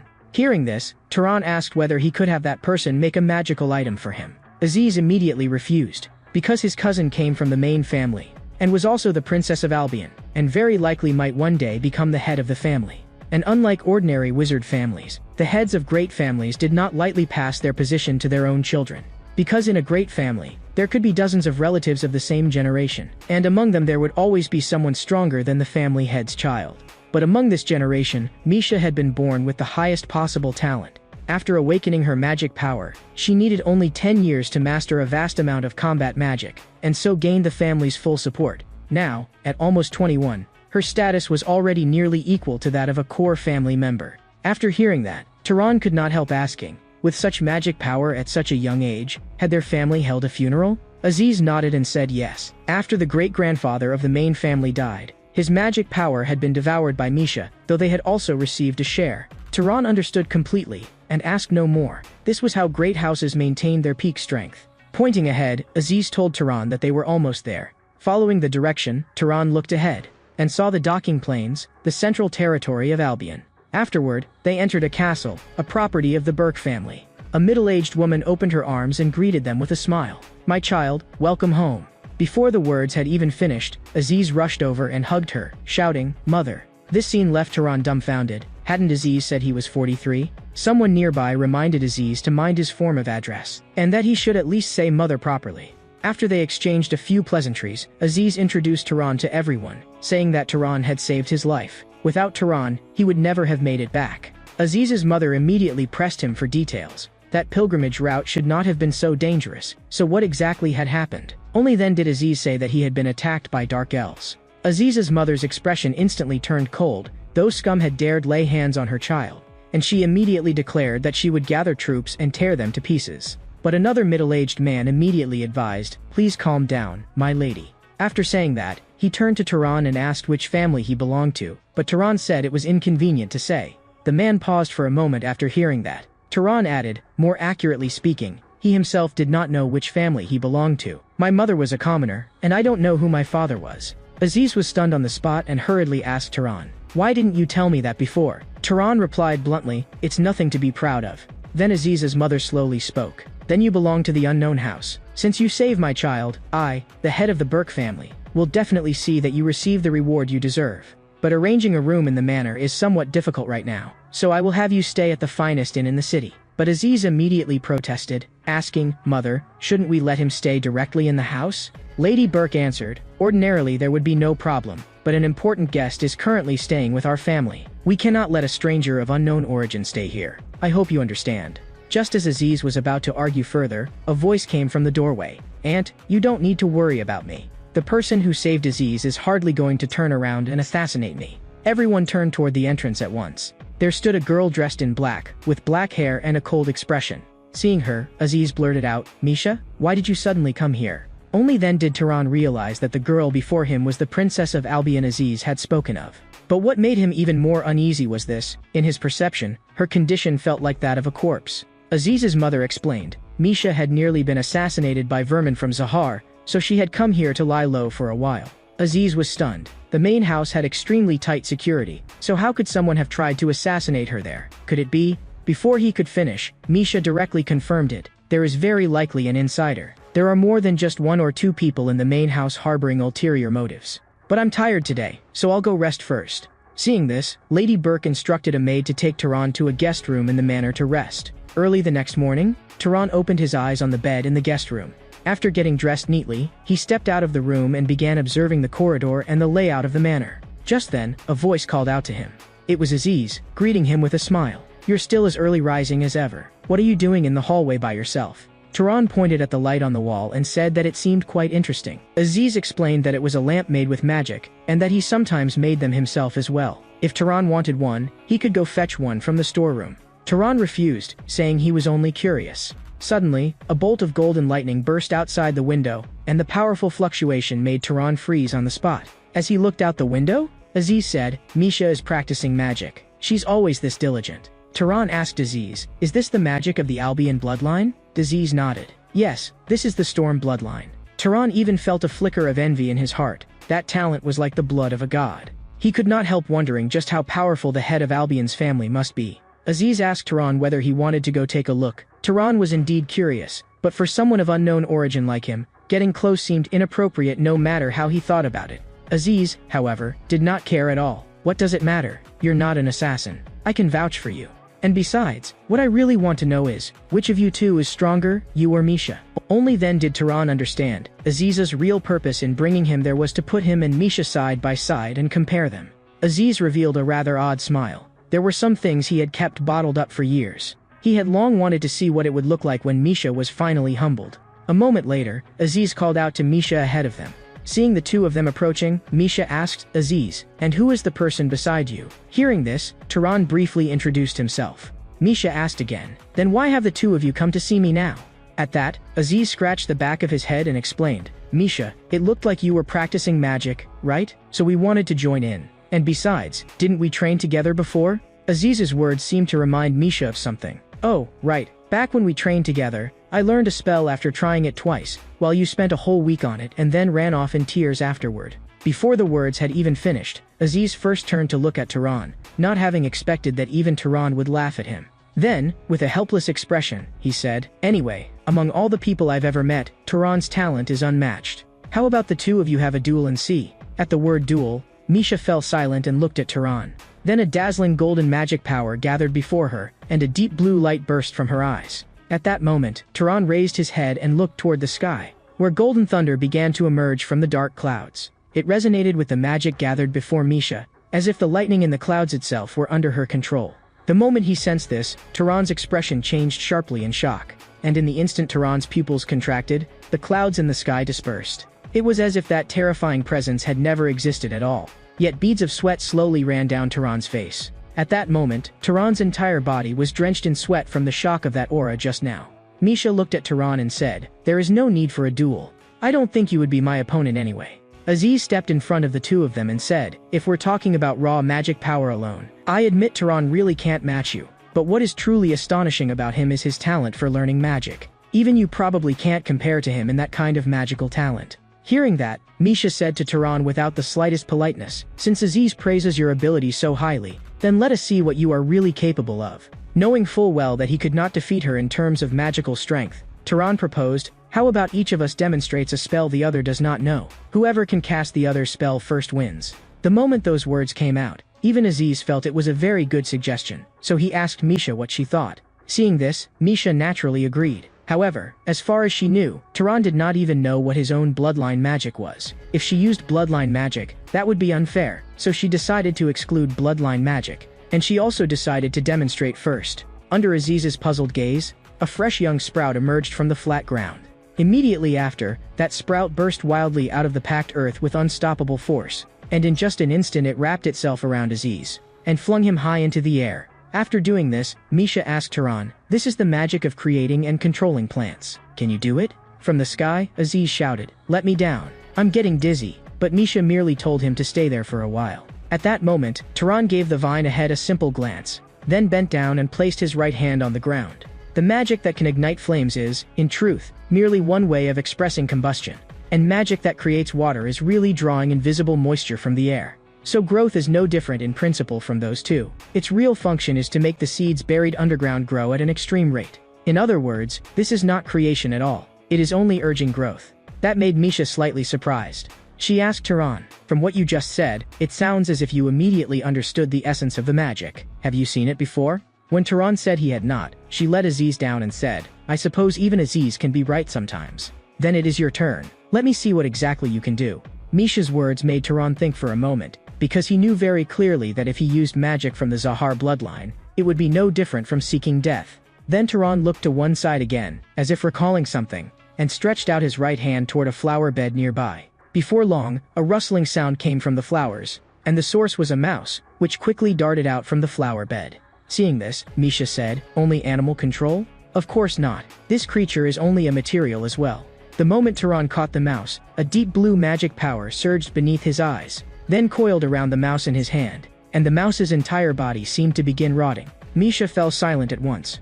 At that moment, Tehran said to her, "This should be enough, right?" Hearing Tehran's question, the silent Misha finally managed to utter two perfect words. With a mere crook of her finger, a mouse slowly walked to the hem of her dress. She grabbed the mouse without hesitation, then activated her powerful golden magic power. Yet even after a long while, the mouse showed no sign of rotting at all. Misha could not understand what Tehran had done. She knew very clearly that what he had done just now had definitely not been mere spellcasting. At that moment, Aziz asked Tehran, "How can you use magic like that? It's far too bizarre." Hearing this, Tehran said that he had simply thought of it on the spot. In truth, even Tehran himself had not expected that even a prestigious family like Albion knew so little in this area. This made Aziz say to Misha in a mocking tone, "Looks like the situation is not going very well. How about we just let our Tehran win directly?" But Misha immediately told him to shut up. "Do you think I can't do it?" In truth, causality was an extremely complex element in the use of magic. Whether the phenomenon one wished to trigger could naturally occur, whether the user clearly understood the magical steps behind that phenomenon, the total amount of magic consumed, and whether that amount was enough to bring about the phenomenon at all. Among these factors, the ability to perceive how magic was constructed was the key factor influencing both the success rate and the amount of magic consumed. Another way to make up for insufficient causality in magic was, in fact, simply to pour in a vast amount of magic power and compensate with sheer quantity. So Misha, not knowing the principle behind it, could only imagine making the mouse rot while it was still alive. Although the result did indeed match what she intended, the amount of magic power consumed reached an astonishing level. When Aziz saw this, he exclaimed, "It worked." Misha, having drained all her magic power, said while gasping, "I did it. I succeeded." But not long afterward, she collapsed to the ground in exhaustion. This made Aziz rush over anxiously, holding her as he asked what had happened. Tehran, however, was puzzled. Could it be because she had overused her magic? But simply exhausting one's magic should not cause unconsciousness. It seemed she was simply so utterly exhausted that she no longer had the strength to hold up her own body. Then Tehran observed her carefully. When he saw her palm, he seemed to understand something. He immediately picked her up and asked Aziz, "There shouldn't be any healing-type wizard here, right? Then bring some salt and water to her room." Misha in his arms genuinely startled Tehran, because she was so light that he could hardly tell whether he was holding a person or a small lamb. Perhaps from the very beginning, she had only been barely maintaining a body that she could not truly support. But now that last bit of magic was gone as well. A long while later, Misha finally barely woke up after exhausting both her strength and her magic power. Looking at her gradually regaining consciousness, the head of the Burke family asked with a worried expression, "Misha, what happened? Are you alright?" When Misha looked puzzled as to why she was lying in bed, the Burke family head said, "Aziz told me that you suddenly fainted while doing magical training with a guest. Is that really what happened?" Looking at Misha's silent expression, the Burke family head continued, "Could it be that that person did something to you? We have already kept him in the temple under observation." Hearing this, Misha told her, "No, it was not his fault. My collapse just now was my own mistake. My head hurts terribly right now, so please give me some time to rest." Seeing this, the Burke family head paused. "I made some soup for you. I know you do not eat because of magic, but you still need to think about your health and try to eat at least a little." When Misha remained silent, the Burke family head let out a sigh and turned to leave. But just as she was about to walk out of the room, Misha softly said thank you. Once she was alone in the room, Misha cast a light glance at the soup on the table, then reached out and picked it up, just as she lifted a spoonful of soup, and was about to bring it to her mouth. Something seemed to resurface in her mind. It was a terrifying scene, one in which her mother and younger sister kept begging her. The bowl dropped to the floor with a sharp crash. Misha's pale hands gripped the blanket tightly. Shaking, she covered her head, trying to stop herself from remembering those things. Meanwhile, in the temple of the lame goddess within the Burke family estate, a man lightly placed his hand on the hilt of his sword and told Tehran, "The doors and walls here are as solid as muscles tempered over 100 years. There is not the slightest gap in them.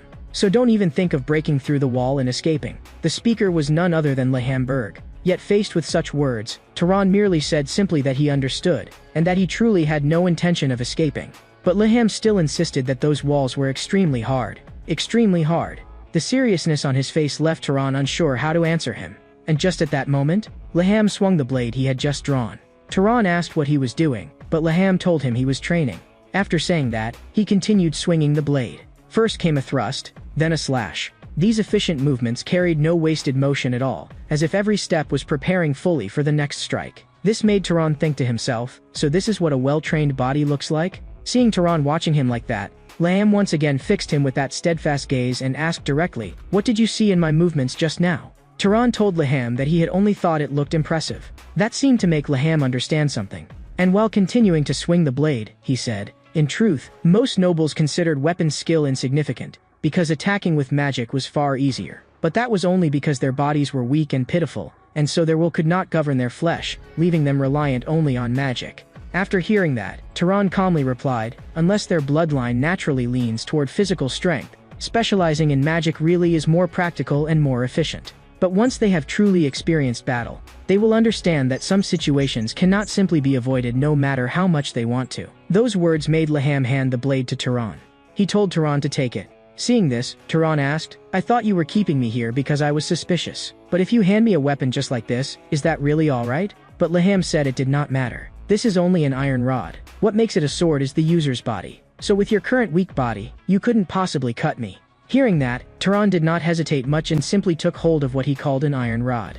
Then, beneath Leham's steady gaze, he adopted a sword-gripping stance. Immediately, a deep blue magic power appeared all around Tehran's body. But this scene made Leham shout, "Do not pour any more magic power into the blade." Then, while adjusting Tehran's posture, he explained the principle behind it. "Put your center of gravity on your front leg, raise your hand, and overcome the weight of the blade." To this, Tehran respectfully said he understood.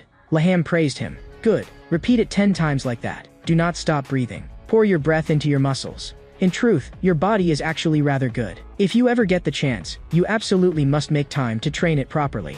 Although controlling magic power is the strongest means available to wizards, the body is still the primary foundation. A body tempered through countless trials can dominate the battlefield even without magic power. So I need you to understand that difference. Just as Tehran was listening to Leham and preparing to continue training, the doors of the goddess temple opened, and the one who entered was the head of the Burke family. After learning from Misha that it was not Tehran's fault that she had fainted, she came here to apologize to him. But Tehran did not mind, and only said that he was the one who ought to apologize. As a guest, what he had done earlier truly had been somewhat inappropriate. Yet she told Tehran that Misha wished to apologize to him formally, and asked whether he had time. When he met Misha, she said that she had felt deeply sorry after hearing that he had been confined to the temple because of her, while Tehran said that this had only been a necessary process, and that he was simply glad she was unharmed. After hearing that, Misha did not dwell on it any further, and instead recalled the magic from yesterday. She asked Taran whether that spell that made animals rot was some undisclosed bloodline magic, because the amount of magic required to use it was simply absurd. But Taran told her that it was not bloodline magic. In fact, as long as she understood the principle behind it, she too could use it very easily. That made her eager for Taran to teach her. She said that if Taran told her the secret behind that spell, then in exchange she would also teach him one of the secret arts of the Albion family. Seeing her like this, Taran could only agree. So Taran explained to her the exact principle behind it. Not long afterward, she understood the secret. The root of that magic was actually a spell that strengthened living organisms, except that the target being strengthened was a kind of microorganism no one could see. But because Misha did not know of the existence of microorganisms, her efficiency in using it had been so poor, even though she had succeeded in the end, that had ultimately been nothing more than a brute force method. Although Misha had to admit that she fell slightly short of Taran in magical technique, she still wanted Taran to tell Aziz that it had been a draw, because she truly did not want to see that fellow become unbearably smug after winning. Seeing Taran agree without hesitation, she then prepared to tell him the secret art she had promised in return. Immediately afterward, she picked up a comb, and gently ran it through her hair. When objects rub against each other like this, they begin to attract one another, and that is. Before Misha could finish, Taran said the very thing she had been about to describe: static electricity. This genuinely surprised her. Had he already known? After standing there blankly for a while, she praised the secret art as quite profound, but said she had not expected Taran to have already understood the mystery behind it, and so she found herself troubled over what secret art she could possibly teach him that he did not already know. After thinking for a while, she proposed that until Taran had received sufficient compensation, he should train together with her. She made it clear that this was only to repay what she owed him, and not because she particularly needed him. Taran agreed without hesitation. Then starting tomorrow, let's meet in the garden every evening. That night at dinner, the table was filled with a lavish spread of food. The Berk family had said that although it was not much, they must make sure to eat and drink their fill. This left Aziz, sitting beside Taran, deeply puzzled. He did not understand why his mother had prepared something so extravagant. He had never seen such a display even on his own birthday. Someone who did not know better would think that the Lord of Albion himself had personally arrived. That made Taran understand that this meal was by no means an ordinary one. Aziz's mother said, "Then let us continue their earlier topic. My son once promised a powerful magical item as the price for saving his life. So, Taran, do you have any thoughts on what kind of magical item you would like?" Hearing her ask, Taran told her that he wanted an item useful for defense. Although it was easy to use magic to harm others, protecting oneself was much more difficult. So if possible, Taran wanted this magical item to have the effect of defending against sudden attacks. But those words made Aziz's mother pause. She said that although she had made similar things before, she did not currently have a ready-made one on hand. Aziz volunteered himself, but his mother rejected him directly, because she did not want the Berk family to be shamed by it. Another person nearby heard this and raised his hand to indicate that he could give it a try, saying that he had recently completed a commission from the main house, and so had some spare time at the moment. After hearing this, the Berk family head asked how he planned to do it. In response, he said that if the purpose was to defend against sudden attacks, then it would be best to make it into something that could be carried on the body at all times. So he decided to make the magical item into an ornament such as a ring, earring, or necklace, so that the defensive power within the bloodline could be triggered quickly. The only issue was that it would take a month to make. At this, the Berg family head praised him. Though deliberately showing off one's child may seem a little ridiculous, Mello truly is a highly skilled wizard. His craftsmanship is not far below mine. So in essence, this means it will be an item made over the course of a month by a wizard on the level of the head of a family whose line has produced magical items for generations. Hearing that, Taran asked her gratefully whether this was not a little too grand. But she told Taran that compared with her son's life, it was not grand at all. Then she told Taran that for the next month, he was to remain with their family as a guest, and to stay here with peace of mind. Aziz praised him and said, "It seems mother likes you quite a lot. Last night before going to sleep, she also talked with me for a while, and much of it was about you. Your magical talent does not fall behind Misha's, and most importantly, you have never been lazy in your training. So mother wants to recruit you into our family. After that, she will definitely shower you generously with favors, then make you owe her, and finally introduce you to a pretty young lady. And that is one of the ways she tempts people." In fact, quite a few wizards joined the Berk family in exactly that way. Aziz's words made Taran feel that it would all be rather troublesome. But Aziz waved his hand and told Taran not to worry about it. After all, the magical item is only a small gift meant to please you. Even if you accept it, no one will force you into marriage, because my mother is not that tasteless. Then he asked Taran how he planned to spend the rest of the day. Tehran told him that he had promised to train with Lady Misha that evening. The moment Aziz heard it was in the evening, he immediately threw an arm around Tehran. He said that in that case, there was still plenty of time today. He told Tehran to follow him on patrol. Zavlin might not be the capital, but there were still many things here worth enjoying. When Tehran explained his own plan and said that on a day like this he wanted to stay in a corner and practice magic, Aziz grabbed Tehran by the collar and dragged him along, telling him that life was short, and he should enjoy himself while he could, friend. Not long afterward, they arrived at a casino. When he saw that Tehran had absolutely no interest in the place, Aziz began introducing one place after another to him. Just as he was enthusiastically telling Tehran about them, Tehran sharply noticed something. It was a sheet of paper posted on the wall. And the reason Tehran was drawn to that long illustrated poster was because the person drawn on it looked extremely similar to Cain, yet the expression was completely different. After that they came to a shop where a stage play was being performed. The story took place in a place called the Demon Desert by the warriors of Albion. There was a knight named Cain there, and after enduring an unimaginably difficult battle, he repelled all invading enemies with power that seemed heaven-sent. After hearing the story, Aziz clapped happily. He asked Tehran what he thought of it. In response, Tehran praised it as truly wonderful. It really seems Cain's humility is second to none. He once told me he was just an ordinary knight. That made Tehran look forward even more to meeting him again. When they met next time, he would definitely ask whether this story was true. Early the next morning, when Tehran had just opened his eyes, he silently stared at the scene before him. Laham was there as always, with that same steadfast gaze. He was squatting stiffly by Tehran's bedside. Did you rest well? When Tehran looked puzzled and was about to ask why he was here, Laham told him that yesterday he had already thought Tehran's body was quite promising. So now he wanted Tehran to train with him. He said that a body did not become stronger by lying down. The only path was tempering. Knowing very well that training would gain him more than playing around, Tehran did not refuse. At that moment Aziz pushed the door open. He said there was an excellent performance today. But before he could finish speaking, he saw his uncle in the room with that same unshakable gaze. Laham told him, "We are just about to go train. You ought to exercise that weak body of yours too, so would you like to come along?" Aziz hurriedly refused. He said he had only just come back from going out and had not recovered yet. After saying that, he fled in panic. This left Tehran quite puzzled as to what exactly was wrong with him. Only when Tehran truly experienced the training Laham spoke of did you understand the reason for Aziz's panic. At that moment, Laham looked at Tehran's trembling body and said, "Can you not hear your body crying out? If you cannot even endure this much pain, then Tehran's will shall be ruled by the weakness of his body. Continue. This is the last one." By the time he finished that so-called last one, Tehran collapsed to the ground in utter exhaustion. Laham asked whether Tehran was tired, and Tehran said that he was indeed somewhat exhausted. Laham's mouth curled upward. "You should be grateful that Tehran is a wizard, so this level of training is barely enough." Tehran did not understand. Would it be different if I were not a wizard? It turned out that no matter how hard ordinary people trained their bodies, they would still weaken with the passage of time, and so they needed constant tempering just to maintain themselves. But wizards were different. The power of magic kept their bodies in an optimal state. As long as training produced results, those results would not be eroded by time. "You should be rested enough by now, shouldn't you?" Tehran nervously wanted to say that he had not rested enough yet, but Laham said that the body did not lie. "I know you have rested enough. Now begin learning to use weapons in battle." The tearing of his muscles made Tehran cry out again and again. During his days with the Burke family, Tehran's life was very full. In the mornings, he trained his physical fitness and weapons together with Laham. By evening, once he returned to the residence, he practiced magical technique over and over again with Misha.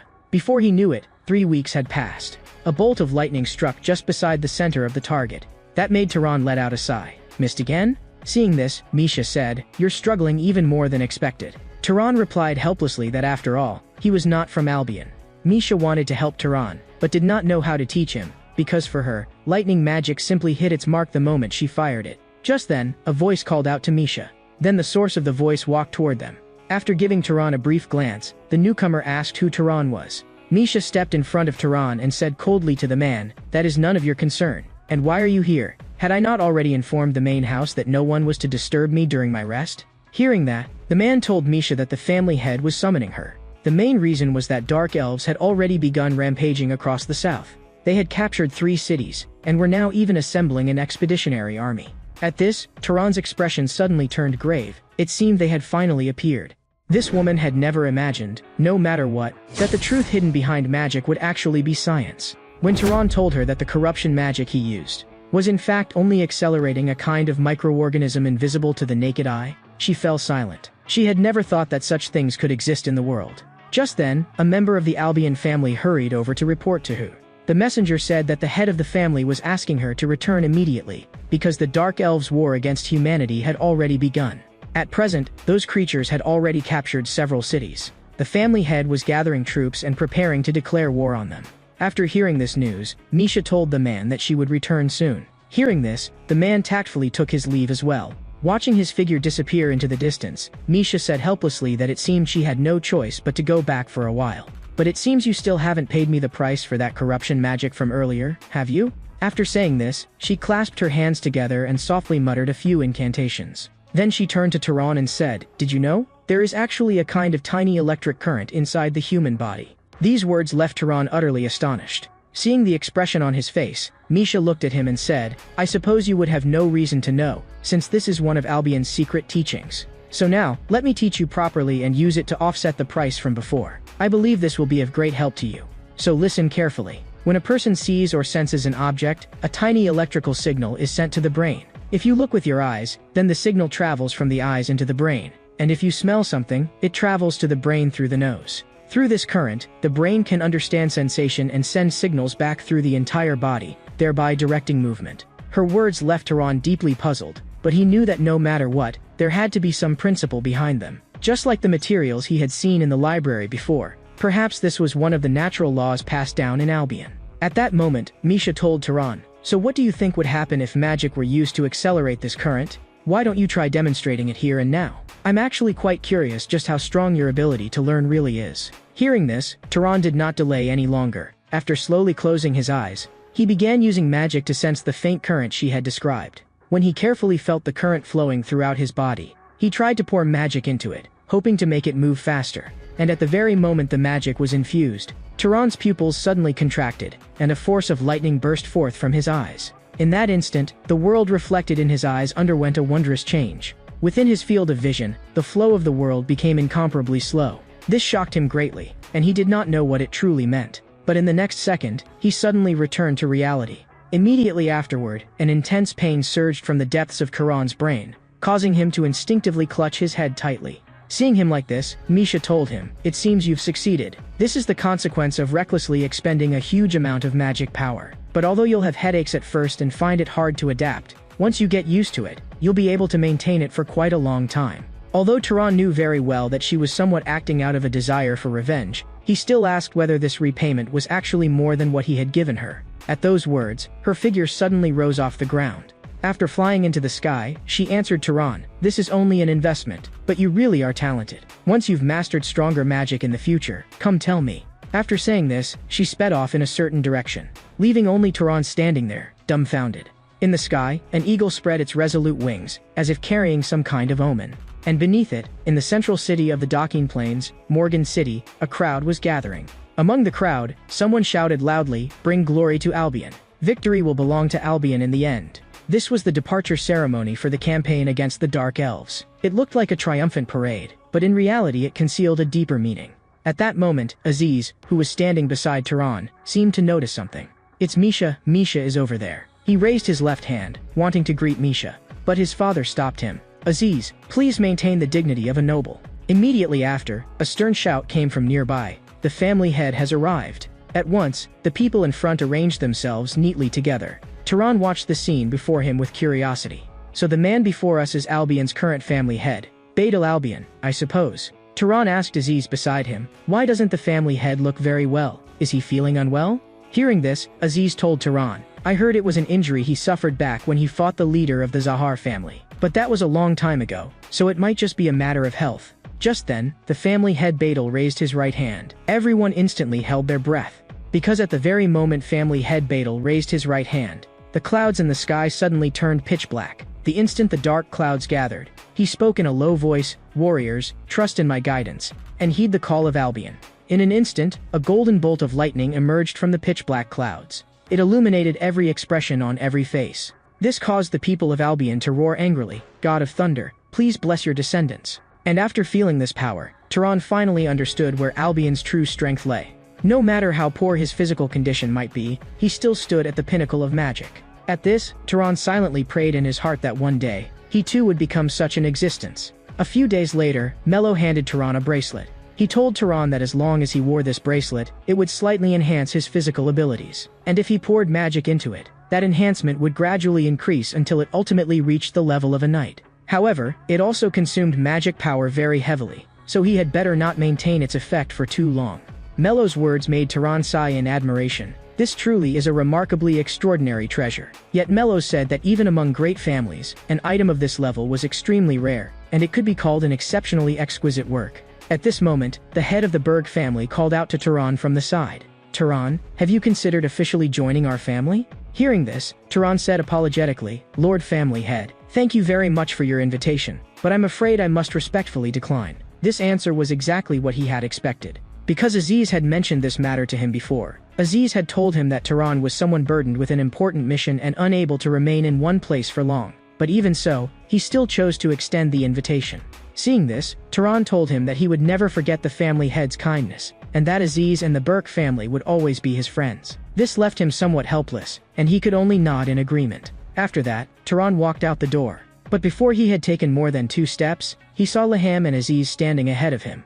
Laham tossed a dagger to Turan and told him to take it. This is a magic item. Though it doesn't have any especially powerful function, it is sharp enough and durable enough. After catching the dagger, Turan slowly said, "Thank you, teacher." At this one word, teacher, the originally stern look on Laham's face immediately showed a faint smile that was almost impossible to detect. But he said nothing more, merely turned around in silence and left. Right after that, Aziz draped a black robe over Turan's shoulders. Seeing Turan's confusion, he said, "Weren't you envious of my clothes before? So I made a set for you. Not only is it hard to stain, it can also repair small tears." Aziz's words and actions deeply moved Turan.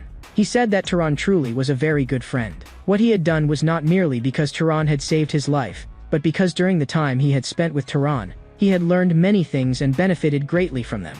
So he asked Turan where he planned to go next, and Turan told him that for now, he would head east. He let out a long sigh. "Are you thinking of going to Carmine? I've been there before as well. If possible, you absolutely must not go by ship, because the waves there are truly terrible. It's said that even the wine in a cup will dance gracefully with the waves." But what Aziz did not know was that Turan's true destination was the Emerald Desert beyond that stretch of sea. That was Zahar family territory, but he could not tell Aziz any of this. After that, the two of them simply said their farewells, stepping out of the city gate and walking between the farmlands. Turan sighed inwardly that once again, it seemed he was left all alone. So now, let him run for a while. His astonishing speed left the other people in the fields utterly baffled. They only felt as though something had flashed past before their eyes. Through the farmstead, past the castle, across the mountains. At last, Turan came to a stop. Once he had steadied himself and looked carefully, he realized that he had somehow arrived before a mountain range. But at that very moment, Turan seemed to smell something.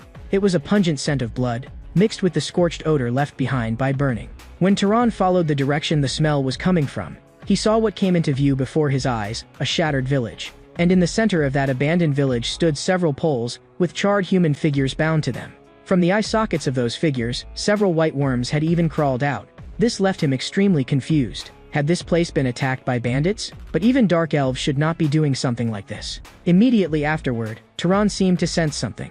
At once, he looked toward a collapsed house. After he walked into that house, Turan bent down. Stretching out both hands, he tightly grasped the handle before him, and with only a light pull, he yanked open the wooden hatch to the cellar. When Turan looked inside, he then discovered that what he had sensed just now was actually a little girl trembling in fear. The instant she saw him, she let out a panic scream.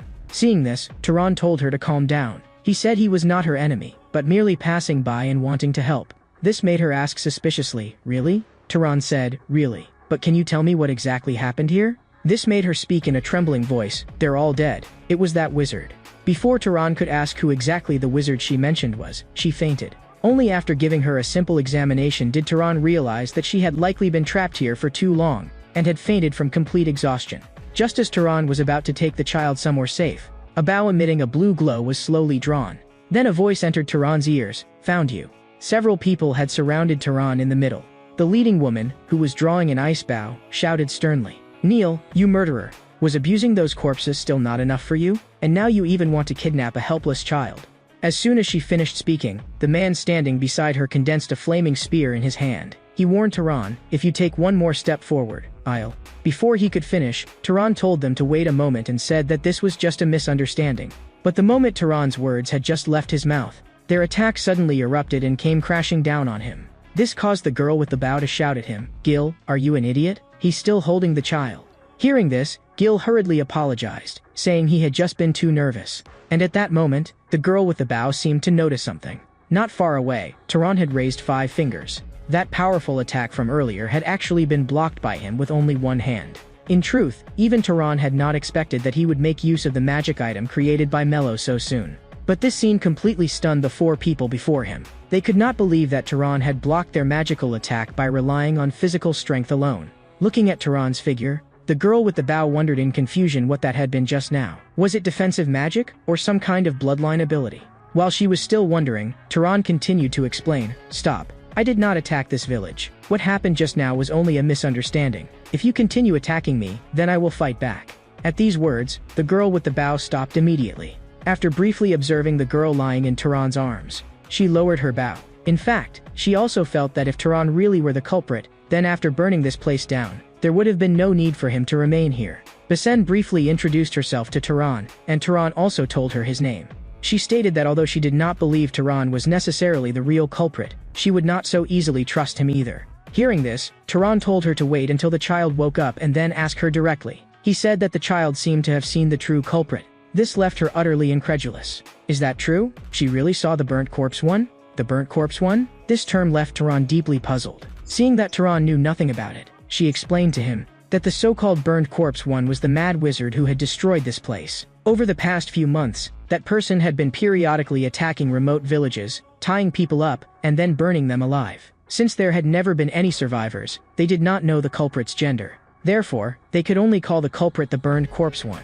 Not long afterward, the awakened girl also told everyone that the burned corpse one she had seen was a man wearing a red cloak with a beard on his face, looking like a rough woodsman.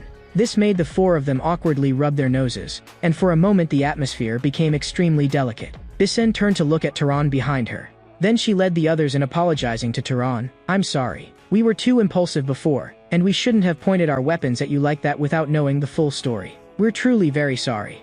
Their words reminded Tehran of some of Midden's previous behavior. It seemed that even among wizards, there were people who became rude out of urgency. Tehran told them, "You don't need to do that. At least your concern was for the child's safety, and I can understand that. So, are you here to capture that so-called burned corpse one?" Bisen replied firmly, "Yes. We had previously detected that after this place was burned, there was still someone here, so we hurried over. We didn't expect it would cause such a misunderstanding. However, since they had now obtained information on that person, they should be able to catch him very soon. After all, among them was someone who was a born tracker." This left Tehran confused by the word tracker. He asked Bisen whether that meant someone from the Zahar family. But if so, why would such a person be here? At this, Bisen hurriedly waved her hands and said that her full name was Bisen Carmine, and that she came from Avicha. The other 3 people around her were her friends and also vassals of her family. As for the tracker Asha, she was a mixed-blood descendant born from the Zahar family bloodline and their ancestors. However, this mixed bloodline was weaker in terms of inheritance. Because they were skilled in tracking magic but lacked talent in concealment, their family also referred to that branch as the primitive bloodline. After that, Bisen wanted to make a request of Tehran. "May I ask whether you would be willing to assist us in tracking down that burned corpse one? If you agree, we will give you all the reward obtained after capturing him. On top of that, I can even add an extra payment for you, since what I need right now is to build a reputation." Just as Tehran was about to say that he did not know how strong the burned corpse one actually was, Bisen added, "That person must be a wizard at the noble level, because among the villages he attacked, some were guarded by multiple knights, yet all of those knights were ultimately killed. Multiple knights had been slain. A noble-level wizard. Wasn't this exactly the kind of opponent Tehran urgently needed right now? Those magical beasts could no longer serve as his opponents." So Tehran agreed to her without the slightest hesitation. After that, they brought the child to another village. Tehran told the man before him that he would pay him enough money to raise the child to adulthood, asking only that he take good care of her. And a few years later, he would come back to check on her again.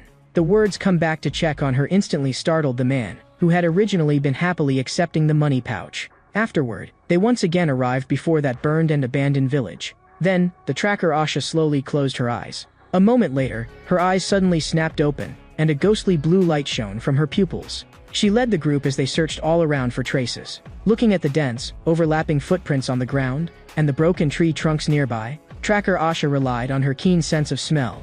glancing left and right, then crouching down to examine everything carefully. Turan, standing in the back, was somewhat puzzled, so he asked what exactly she was looking for now.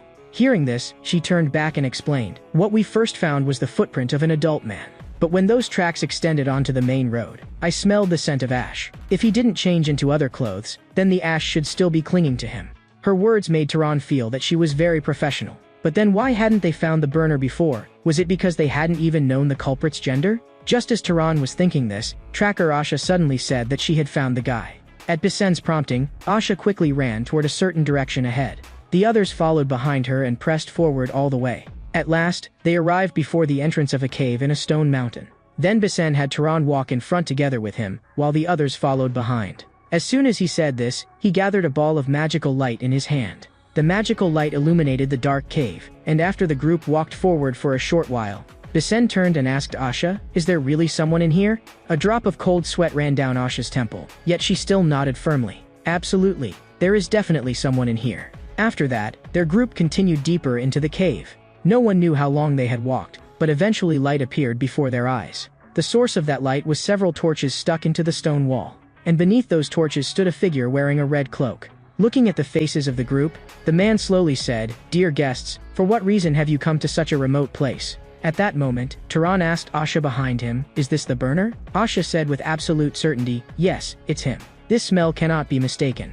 Although Asha had confirmed it, Besen still asked the man, "Are you the murderer who has been capturing and burning the villagers from the nearby towns and villages?" Before his words had even finished, the rugged man suddenly spread his 5 fingers wide. In an instant, blazing flames exploded violently toward them. The powerful force instantly blasted the 3 people at the back of the group away. But this power had no effect whatsoever on Turan. Under Turan's magical barrier, Besen also slowly drew his ice bow. This made the rugged man's heart tremble violently. But before he could react, Besen instantly fired the ice arrow in his hand. The flying ice arrow drove straight into the root of the man's thigh. The man shuddered violently and dropped to his knees, but he did not surrender. He slammed one hand down in front of him, and the force from his palm split open the solid ground. Immediately afterward, 2 enormous stone arms stretched out from the crack. This left Turan full of doubt. Magic that could alter the terrain? Besides controlling flames, he actually had other abilities as well? Just as those 2 stone arms were about to smash toward Turan, he instantly dodged upward into the air. After he landed back on the ground, the rugged man's hand suddenly exerted force again. At that critical instant, Turan violently flicked out a pebble, which directly pierced through the root of the man's right arm. While he was screaming in agony from the wound to his arm, a small strand of magical lightning gathered in Turan's hand. Turan lashed out with that small strand of magical lightning like a whip, striking heavily across the man's chest and making him cry out even more painfully. His pupils had even begun to turn white. At this moment, Besen also slowly crawled out from the shattered stone statue. He saw that Turan had defeated this rugged wizard in just a few short breaths. His face filled with disbelief as he asked Turan, "How is that guy?" Turan told him to go take care of the others first and leave this side to him.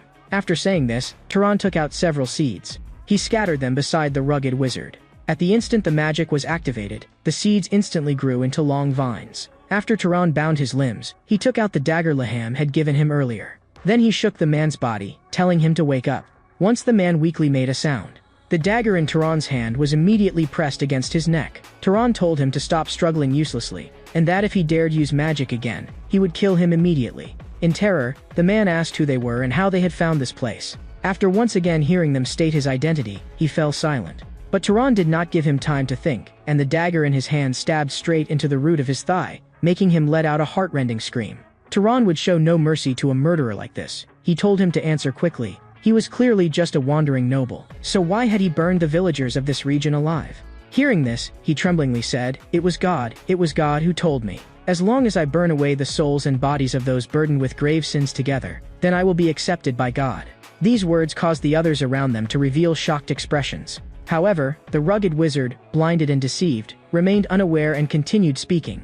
"God taught us a method, one that would let us obtain bloodline power just like other people. As long as I burn a few more deeply sinful people to death, I too will gain the bloodline ability to control flames." As soon as he finished speaking, Besen questioned him, "Have you gone insane? You actually want to use such a method to obtain an inborn bloodline? And for such a delusional reason, you carried out such a massive slaughter?" These words made Turan's thoughts grow more and more chaotic. because he sharply recalled what Midden had said before: even ordinary people could obtain the power of wizards by killing monsters. They had already seen several wizards who had done exactly that. The words of the wizard before him gave rise to a certain speculation in Turan's mind. Could this really not be the ravings of a madman? His hand tightly gripped his right arm, and thoughts churned endlessly in his heart. He felt as though he had learned something. Perhaps this was the true secret of this world. That secret made Turan feel a chill in his heart, but his actions did not stop because of it. The blade in his hand swept across swiftly. The flame wizard's body immediately collapsed onto the ground. Turan's action caused a strong wave of nausea to rise in the stomach of one of Bisen's retainers. Seeing this, Bisen asked what was wrong with him. Cold sweat poured down his forehead as he explained that killing a bound man who had no power to resist in this way felt like slaughtering livestock. Hearing this, Bisen's expression remained indifferent, and he told him not to say such foolish things again. If not for Turan's help, they would very likely all have died at this man's hands. Yet he was actually sympathizing with him. And did he not understand how many people this bastard had killed? Letting him die like this was already an act of mercy. At this moment, Turan, having suddenly noticed something, picked up a book from the ground. Turan bent down and quietly flipped through the book. The first half of the book confirmed for Turan the identity of that man as the burner. But the content in the latter half left him deeply puzzled. Because it contained combinations of formulas he had never seen before. Could it be that these two had been told to him by that so-called god? Just then, Bisen called out to Turan. Let's go absorb it now. Afterward, they gathered around the corpse of the flame wizard and, through the pull of magic, absorbed the power he had left behind. Not long afterward, they turned in the bounty. A man dressed like a butler congratulated Bisen.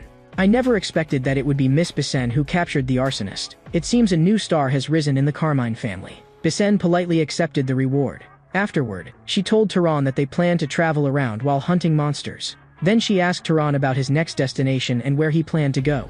Turan said that his next plan was to head directly to Abacha. Although Bisen was somewhat surprised by his words, she did not try too hard to persuade him to stay. She only leaned closer to Turan and quietly told him to keep secret some of the things that man had said yesterday, because whether true or false, they would cause enormous chaos. After saying this, she bade farewell to Turan together with her retainers. Turan responded in kind and simply waved his hand.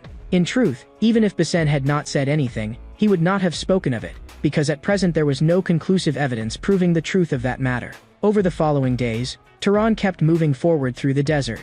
As he continued onward, the surrounding air became more and more humid. This made Turan unable to resist conducting an experiment. This experiment also confirmed the suspicion in Turan's heart. As the fire element in the surroundings weakened, the consumption of magic power increased accordingly, which made casting fire magic here extremely troublesome. But on the contrary, using water magic became much easier. And that also meant that the sea was not far away anymore. Although Turan had never seen the ocean with his own eyes, he had already learned about it from books before. Even so, everything before his eyes still made him feel astonished. So this is Abacha? The scene shifted to a tavern in Abacha.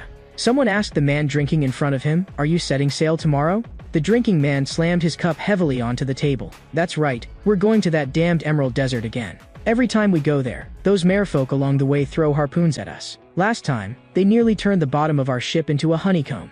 The man with the mushroom haircut sitting across from the speaker asked, "Is it really that bad?" And the old man sitting beside them added, "More or less. And if your luck is bad, you might also run into those damned pirates." As soon as he heard the word pirates, the bearded man looked utterly helpless. If things went on like this, what they would be paying out in the future would not be sailors' wages, but funeral expenses. So right now, he urgently wanted to hire a highly skilled knight. At that very moment, Turan, who had just walked into the tavern, heard these words. So Turan stepped forward and asked the bearded man, "Are you heading for the Emerald Desert?" The bearded man did not deny it. "That's right, we're setting out tomorrow. But our ship is no luxury liner, and right now there isn't even room for more cargo. So if we take one more person aboard, it means giving up a whole barrel of fine wine. That completely goes against my principles." Turan said nothing more to this, and merely placed his hand over the cup the man had been drinking from earlier.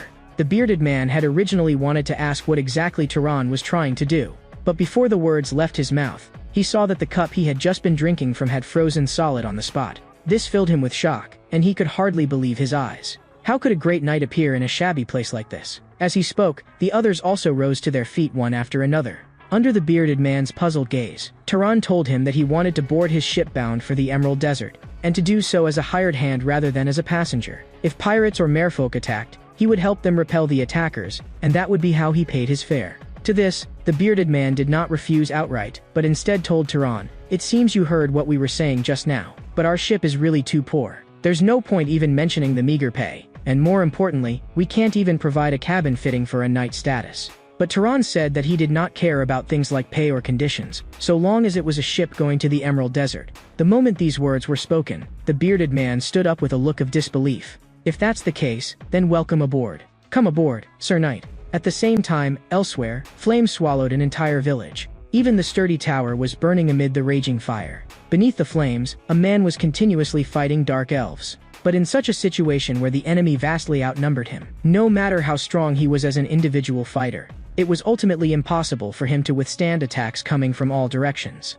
And those ferocious dark elves had no fear of death whatsoever. If things kept developing like this, his stamina was bound to fail him. At that very moment, streaks of golden lightning emerged from the clouds. With a thunderous crash, those powerful bolts reduced all the dark elves around him to ashes. This made the man turn back in astonishment. There, Misha's figure slowly descended from the sky. After the man expressed his thanks, Misha told him to return to his unit first. The man quickly agreed, turned around, and dashed away in another direction without hesitation.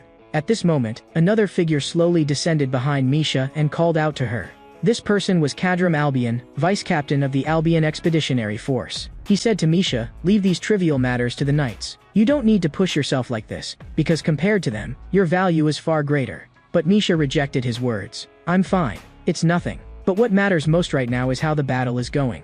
He told Misha that the situation was fairly good at the moment. At this rate, they would soon retake this region, though the only problem was that they still had not found those tunnels. Misha calmly told him to inform her once they were found, saying that she would go there personally. As soon as she finished speaking, she shot off into the sky. Watching that figure recede into the distance, Kadram was filled with anger. What an arrogant girl. My brother spoils her far too much. If this keeps up, sooner or later she'll become just like her mother and her younger brother. The scene shifted again, back to the ocean. A not particularly large ship was advancing toward the Emerald Desert. And at this moment, Turan was standing leisurely on the deck of that ship.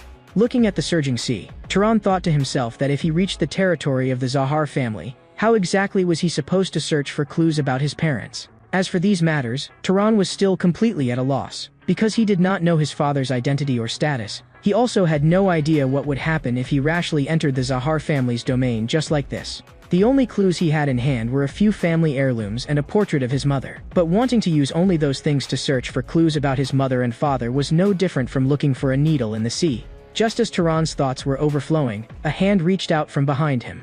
The newcomer was the captain of the ship, namely the bearded man from before. As he placed a hand on Turan's shoulder, he said, "Sir Knight, if you keep staring like that, I'm afraid you'll burn a hole clear into the seabed. So what exactly has you thinking so deeply?" Hearing this, Turan answered that he was merely marveling at the vastness of the sea. After hearing this, he also nodded in agreement. Indeed, this place really is vast. But generally, people who've never ridden a ship before get seasick. So how are you feeling now? When Turan indicated that he was fine, the man put an arm around him and asked, "I heard you're also learning navigation from our bosun, and that leaves me a bit puzzled. Why would a noble knight want to learn everything from tying ropes to handling sails?" The others are also curious and excited about this. Turan smiled and said that he simply felt that mastering this knowledge would be useful to him, and that the knowledge itself was more interesting than he had imagined. Just then, a sailor shouted, "It's time to eat." This made the bearded captain clap his hands excitedly and shout along. "Since it's mealtime, everyone put down what you're doing and come eat." After Turan got a portion of food along with the others, he started chatting with the old man in front of him. During their conversation, he learned many things that had never been recorded in books. For example, gum disease, a sickness that only appeared in sailors who drifted at sea for long periods. A person who got this disease would first have bleeding gums and would slowly die in the end. But as long as they ate something sour, the condition would improve. However, because fruit was hard to preserve, these pickled vegetables had become a substitute, even though they tasted awful, like shit. Still, fortunately they had not forgotten them this time, or else they would probably have died of gum disease very early on. Suddenly, the lookout responsible for keeping watch let out a sharp shout, tearing apart the stillness of the sea. At the 2 o'clock direction ahead, a medium-sized ship was approaching. They weren't flying any sails. This immediately gave the old man who had been talking with Turan a very bad feeling. He was utterly certain that those people were definitely pirates. Thinking this, he shouted loudly, "Crewmen, grab your weapons and prepare for battle." Immediately afterward, he asked the captain what they should do now. Should they try to shake those people off? If they didn't, the enemy would catch up to them very soon. But the bearded captain did not answer his question right away.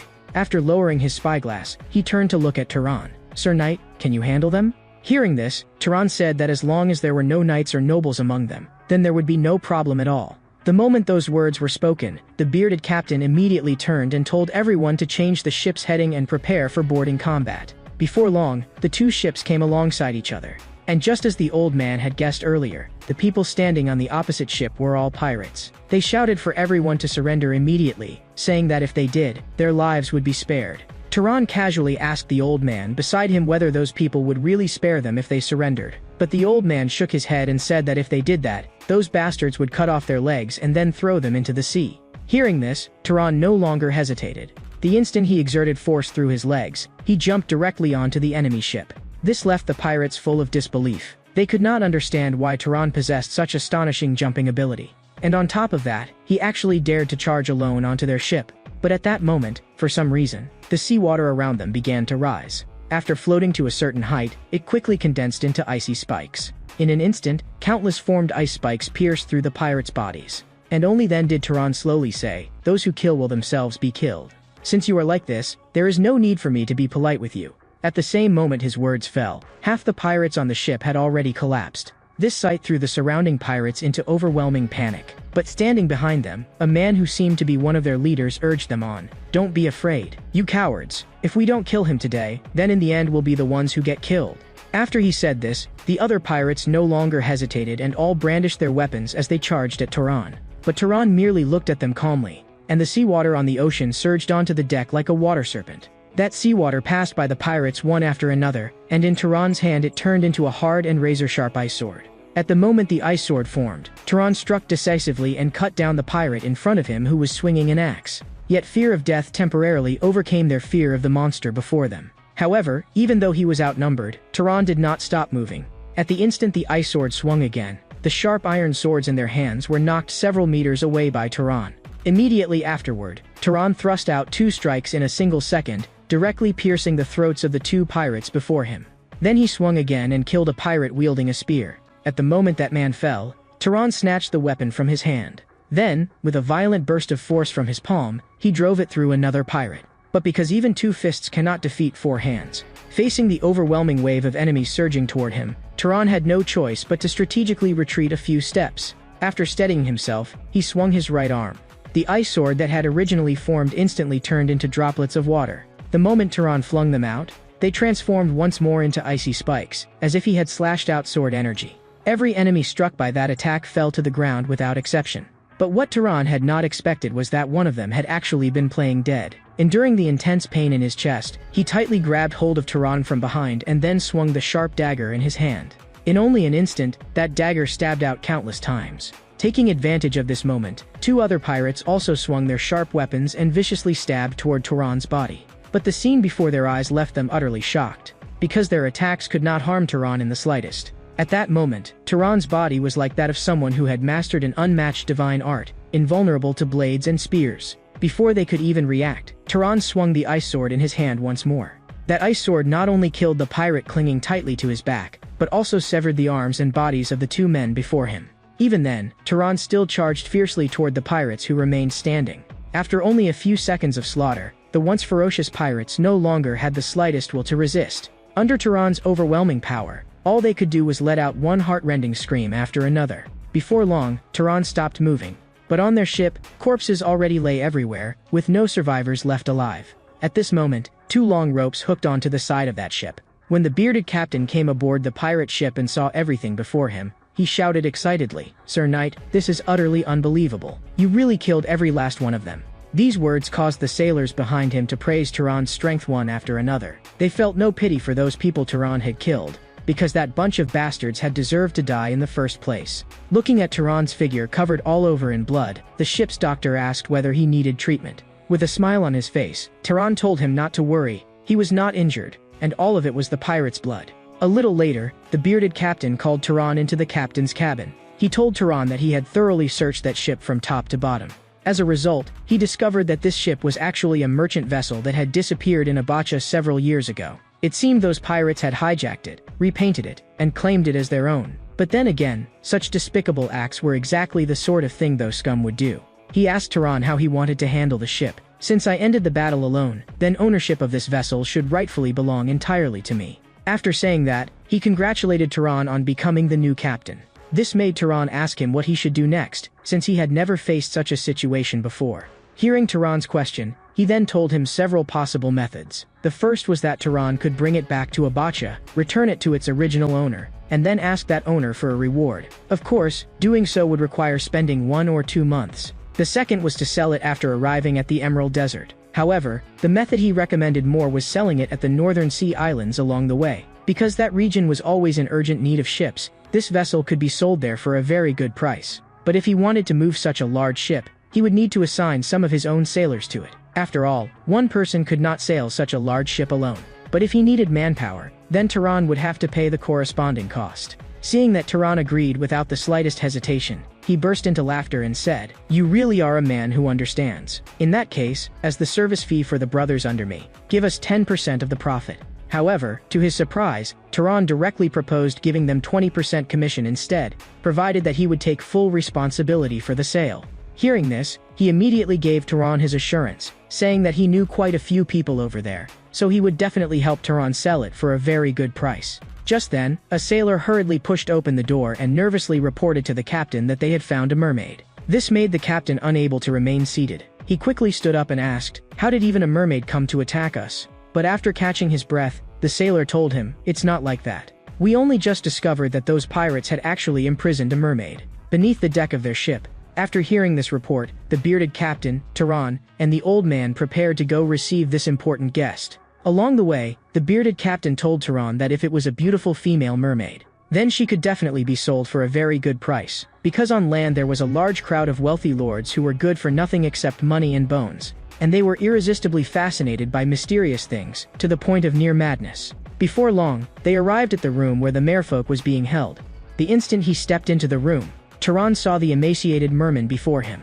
At this, the bearded captain said regretfully, "What a pity. It's actually a male merman. Looks like we can only sell him off cheaply. Those noble lords have no interest at all in male merfolk, unless it's a member of the royal line said to be able to transform into a fish." This made the merman erupt in fury at once. "Cumin, you are far too insolent to talk about selling me off cheaply. I am the 47th Prince of North Astatal. Show me some respect, you lowly land dwellers." Hearing this, Turan asked the bearded captain beside him, "Is this guy really royalty?" But the bearded captain did not believe it, thinking he was probably just bluffing now. He was only saying such things because they were going to sell him. After saying that, the bearded captain looked at the skinny merman and asked, "Since you just said you're a merman prince, can you turn into a fish right now?" The merman hurriedly said that he could not, but that was because he was bound on the ground right now and away from seawater. If he could be kept in perfect condition, then he could transform immediately. Everyone knew full well that he was playing tricks and wanted to use this opportunity to escape. Turan asked the bearded captain again what should be done now. He casually mentioned that merfolk were creatures that often ate people. Hearing this, Turan immediately wanted to kill him, since he was not worth much anyway. Even though he claimed to be a merman prince, none of them were going to foolishly release him back into the sea and watch him escape. As he looked at the terrifying figure before him, with magic gathering in his hand, his whole body could not help trembling. And fear left him no room to hesitate as he immediately shouted for Turan to stop. But Turan's movements did not stop because of that. Turan's terrifying killing intent made cold sweat pour down him, and he hurriedly said, "I have never eaten a human in my life, and I've never even thought about it." Yet Turan's eyes remained cold. This made him clench his teeth. "If you spare my life, I'll tell you the location of a treasure. There are inexhaustible riches there, and it is also a legacy left behind by the Freyan's god your people worship." As the sun set, they finally arrived at the nearest island. Their ship slowly drew up by the island shore. Watching the sailors happily disembark, the bearded captain asked Turan, "Have you thought through how to handle this matter?" Turan told him that the location was not far from here, so he planned to go and see it himself. After that, Turan took the merman and got into a small boat. Following his directions, Turan rowed the boat forward. Before long, they reached their destination. Looking at the lonely little island before them, Turan asked the merman, "Is it there?" He nodded in confirmation. "That's right, it's there." After getting his reply, Turan reached his hand into the seawater. Using the seawater as a medium, Turan cast a search spell, thus probing the surrounding environment, and this allowed him to discover the various fish beneath the water. Some were huge, while others were extremely small, but most of them posed no threat to them.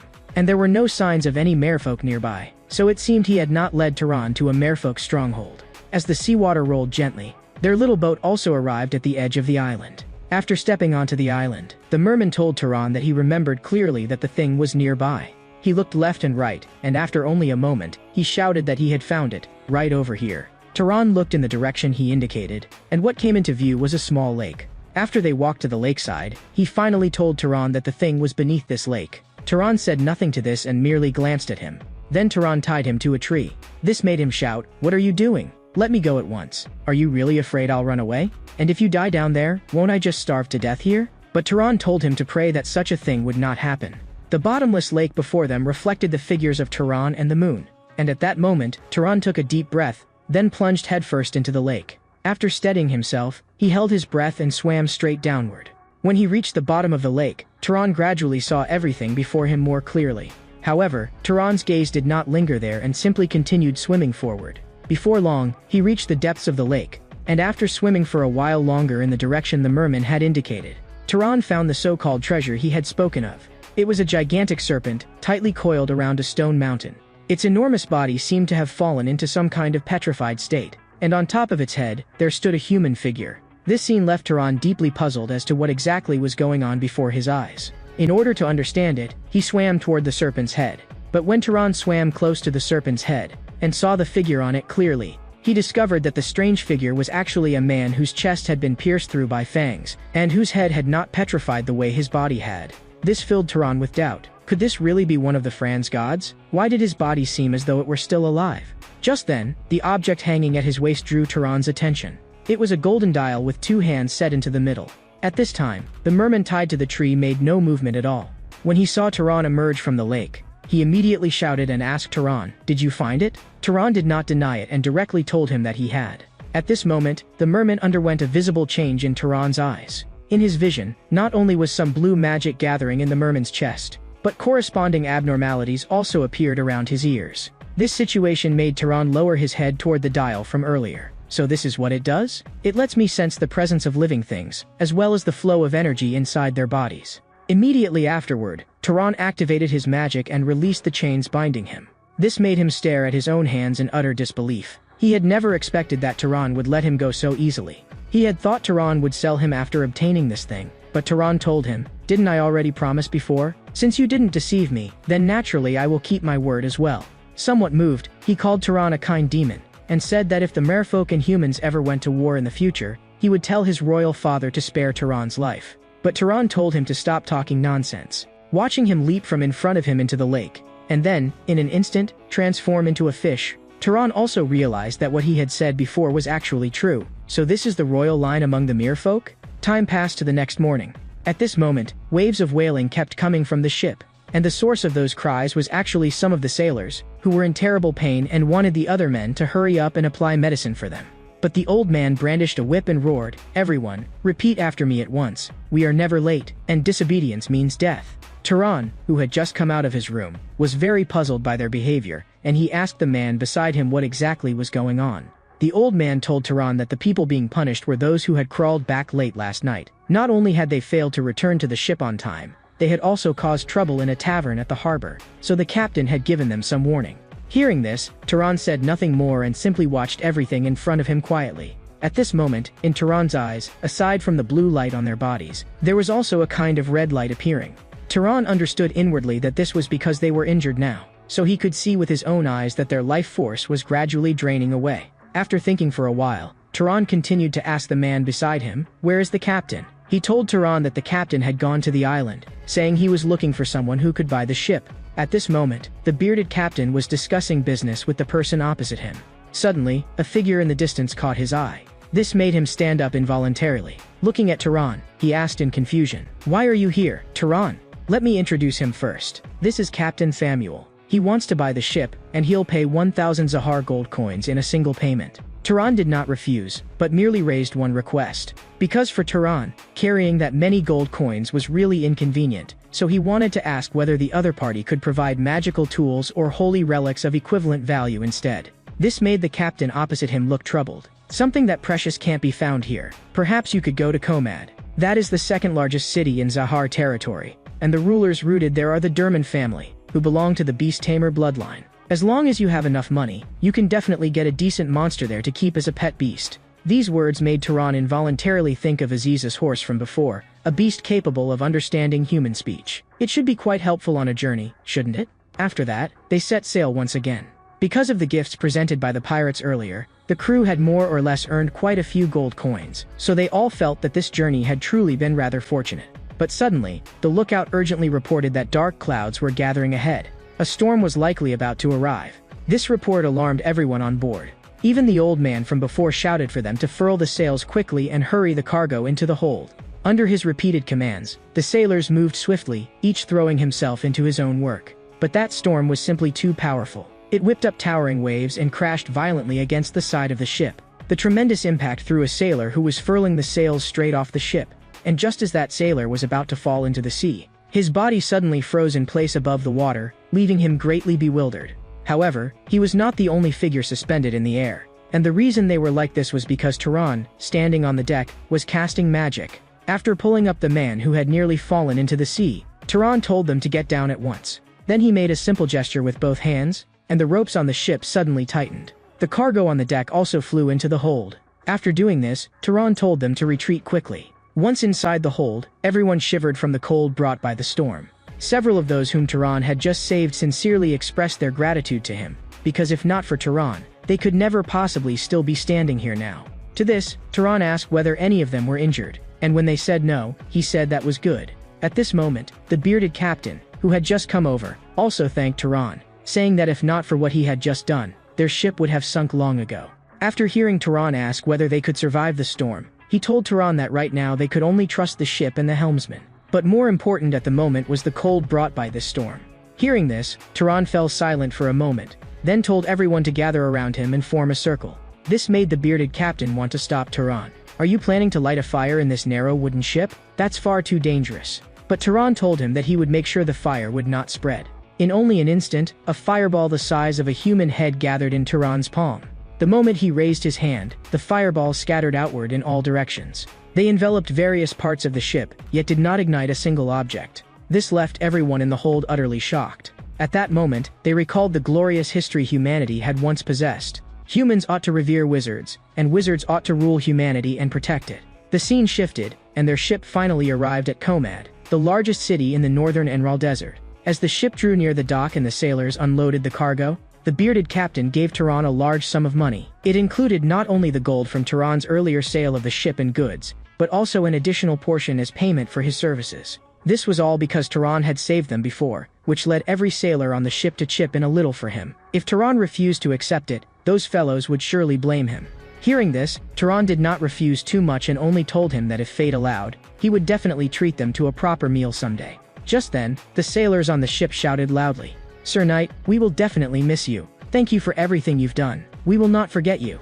Even their captain and first mate silently prayed for Turan. Seeing such a scene, Turan could only nod in acknowledgement. After leaving the dock, and walking into the central area of Comad, Turan saw all kinds of figures. Their clothing was basically characterized by being loose, light, and highly covering, allowing them to fully adapt to the heat and blowing sand of this place. Some of them were even riding camels mentioned in books as mounts. However, what truly caught Turan's attention was the figure standing in the crowd, whose entire body was covered in blue aura. After seeing his face clearly, Turan slowly walked to his side and softly greeted him. "Excuse me, are you a knight of the Durman family?" Turan's words made that knight's pupils contract sharply. Without the slightest hesitation, he lowered his body and said in a subdued voice that he would await Turan's command. To this, Turan told him that his name was Turan, that he had come from Abacha, and that he wished to meet their family head. Not long afterward, in the Durman family estate, Turan had already changed into another outfit they had provided. This made the person sitting before Turan and looking at him suddenly say, "It suits you well." Cal, the head of the Durman family, briefly introduced himself and welcomed Turan. However, after carefully examining Turan, he revealed a meaningful expression, which left Turan quite puzzled. Nevertheless, Turan introduced his own background, saying that he had been born into a fallen guardian bloodline. This time he had come here to purchase a monster. Hearing Turan's request, Cal stood up and said that he would have his daughter guide Turan. As Cal was about to leave, Turan suddenly asked whether the other man had seen him before. He had noticed just now that Cal seemed to hesitate for a moment while looking at him. Cal denied it. "That is not the case. I only reacted that way because you resemble someone I know." Afterward, as Cal's daughter led the way for Turan, she slowly said, I heard you're a fallen noble, but judging by how you look now, you seem rather wealthy, to actually come to the Derman family to buy a monster. Could it be that the Guardian bloodline is especially suited to the life of a mercenary? But Tehran did not answer her. Instead, he thought of what Cal had said earlier. Could that person who looked very much like him be his mother, or his father? Although Tehran did indeed resemble his mother somewhat, was that really enough for Cal to think of her the moment he saw him? Or was the person Cal had seen someone else, his father, whom he had never met? Just then, the girl's words snapped Tehran out of his thoughts. We're here. Welcome to the Derman family breeding grounds. Everything before him made Tehran sigh in admiration. This place really was spacious. After briefly looking around, Tehran discovered that every room here had its own independent ecosystem. It truly was astonishing. Then Tehran asked her the price of the horse in the room before them. But the price she gave made Tehran freeze on the spot, 4,000 gold coins, more than twice all the wealth he currently possessed. Tehran had thought before that he was already fairly rich, but now it seemed he had been overthinking things. But Tehran thought to himself, was he supposed to give up on buying a monster? Yet he could hardly carry a chest full of money across the desert on his back. Just as Tehran's thoughts churned, a black eagle caught his attention, and after Tehran's eyes turned toward it, it also fixed its gaze firmly on Tehran. This made Tehran ask the girl what the price of this monster was. She told Tehran it was 1,500 gold coins. Although among monsters its price was already considered quite cheap, it would still cost all of Tehran's current savings to buy it. Thinking of this, Tehran asked the girl once again what abilities it had. The girl told Tehran that it was very intelligent and had fairly powerful flying ability, making it one of the more popular species. However, although it was intelligent, that intelligence also worked against it, to the point that it would refuse any order from someone it considered more foolish than itself. Looking at the highly spirited black eagle before him, Tehran asked unhurriedly, since you're so smart, then you should be able to understand what I'm saying too, right?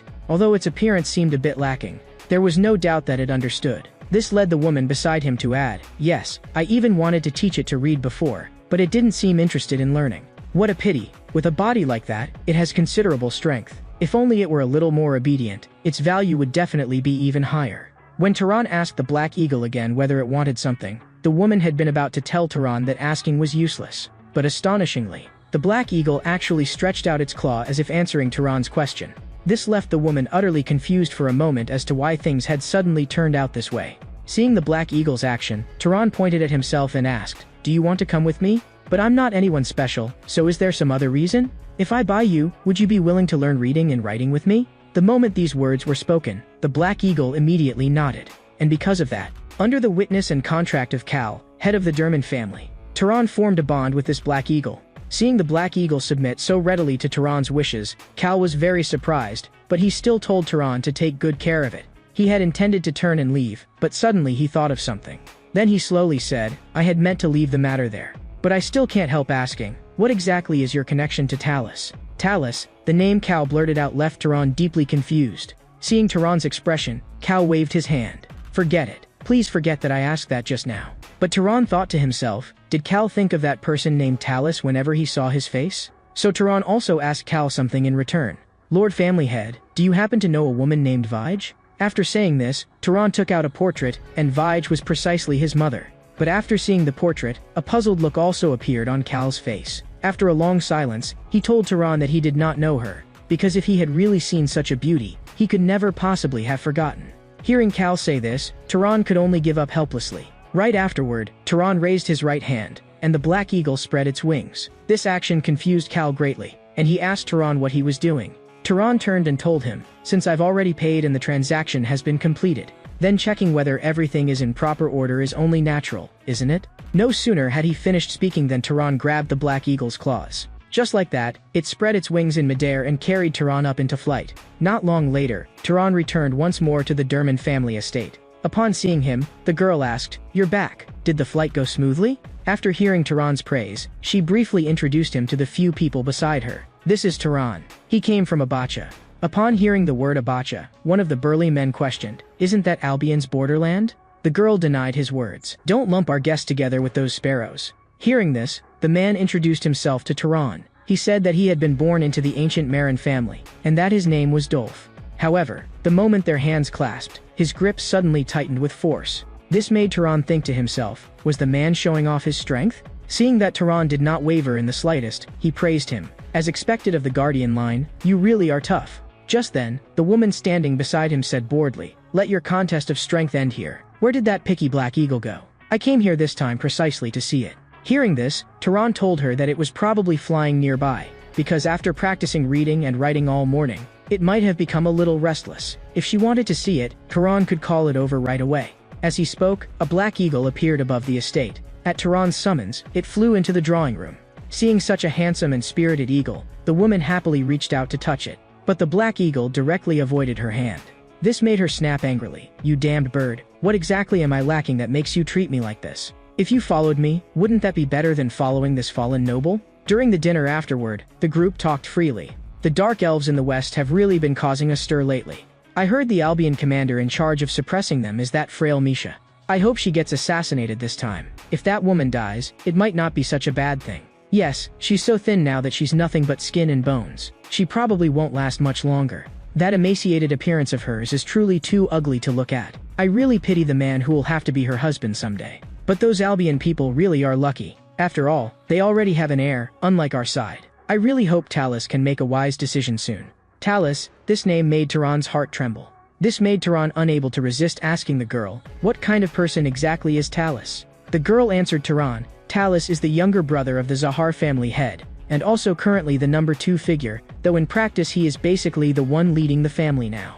This reminded Taran of Cal's earlier words, when he had asked whether Taran had some connection to Talus. Perhaps Taran's father, whom he had never met, held even greater power than he had imagined. Several days passed, and Taran was still pondering what Cal had said before. So the face he thinks of the moment he sees mine belongs to Talus, the second in command of the Zahar family? If Talus really was Taran's father, then from Talus's point of view, even if Taran had the slightest flaw, once Talus discovered him, he would probably crush Taran as easily as an ant. In the midst of these thoughts, Taran's gaze shifted forward. It wrote a sentence on the ground. "I am a black eagle. Tula, what do you think of my handwriting?" Seeing this, Taran observed it for a moment, then corrected the wrongly written characters. Afterward, Taran asked it, "Have you thought of your name yet?" It told Taran in writing, "Not yet." Taran jokingly asked, "Not yet, is that your name?" It seemed rather speechless and shook its head. Taran then asked it to tell him why it had chosen him before. It slowly extended its claw, erased the previous writing, and then continued writing some new words on the ground. Although there were quite a few mistakes in the writing, Taran still understood what it wanted to express. Roughly that Taran was very good and that they were perfectly compatible. This made Taran wonder whether this perfect compatibility was because of the mixing of the Zahar bloodline with another family's bloodline. At this moment, a burly man suddenly greeted Taran. "Hey, I'm planning to go hunting later to stretch my muscles a bit. Want to come along?" When Taran refused and told him that he would be leaving today, the man asked in confusion, "Where are you going? You should at least say something. I thought we had already become quite close, but now it seems that's really rather disappointing." Seeing this, Taran thought to himself that the man was pretending to be friendly, but in the end only wanted to suppress him by force and make himself seem superior. What the man had not expected was that Taran paid him no mind at all. He then continued asking Taran that if he needed a guide, he should just say so, because he knew this region like the back of his hand. But Taran still refused his proposal, and this made him tactfully turn to leave. Even so, before departing, he still told Taran that if Taran changed his mind, he must let him know. The fact that he withdrew so easily made Taran suspicious. A little later, Taran arrived at the edge of Komad. Looking at the guard beside him, Taran told him there was no need to escort him any farther, but the man said that this was Lord Cal's order.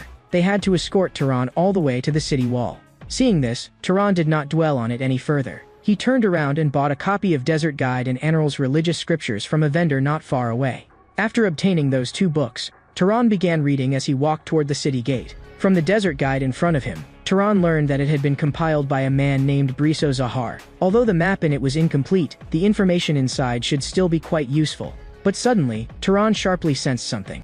Within the crowd appeared a magical aura familiar to Taran. That person was Dolph. This made Taran think of something at once. So he had set his sights on him after all. But Taran did not stop because of this and still walked out through Komad's gate. Looking at the desolate desert before him, Taran murmured softly, "If that's the case, then let's take this slowly." However, the black eagle perched on Taran's shoulder seemed to want to express something. Seeing this, Taran told it that for now, he should walk a while first. The silent night spread across the entire sky. Apart from the nightingale in the dead tree nearby, only Taran and the black eagle remained. But just at that moment, Taran stopped walking. Then he suddenly spoke toward the rear, "Dolph, you can come out now." These words left the emerging Dolph somewhat puzzled, and he asked Taran how he had known. Turan pointed at the black eagle beside him. "Why do you think I didn't let it carry me on the road, and instead walked all the way here?"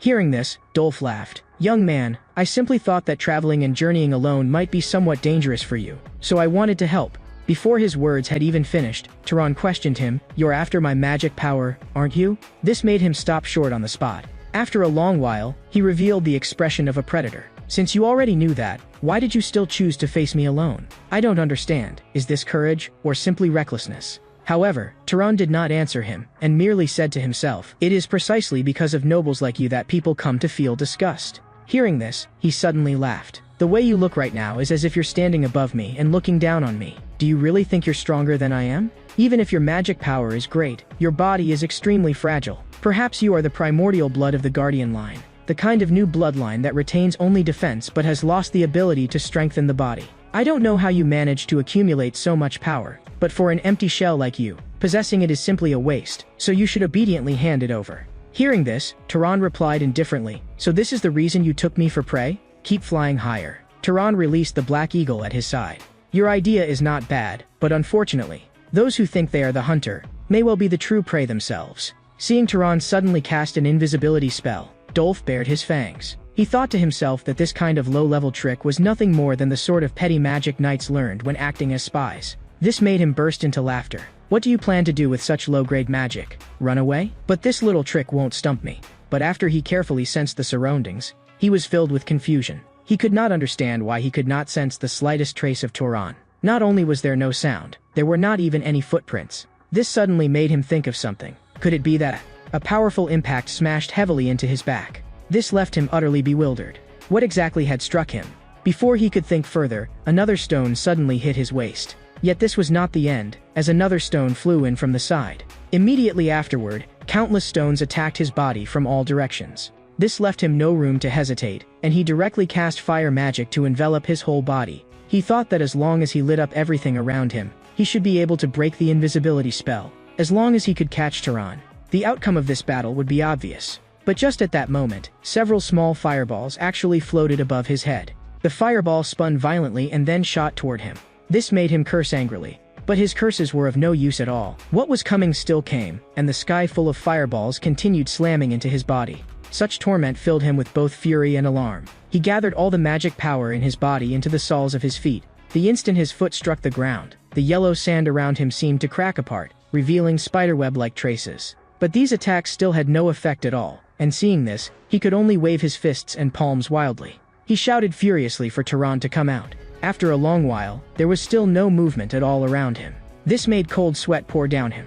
With an explosive sound, his figure shot backward in retreat, because he finally understood now that Turan was not some fallen member of the Guardian line at all, but a direct descendant of the Zahar family. Fighting a Zahar-blooded wizard in the desert at night was nothing less than courting death. That was why, at this moment, he chose to flee without the slightest hesitation.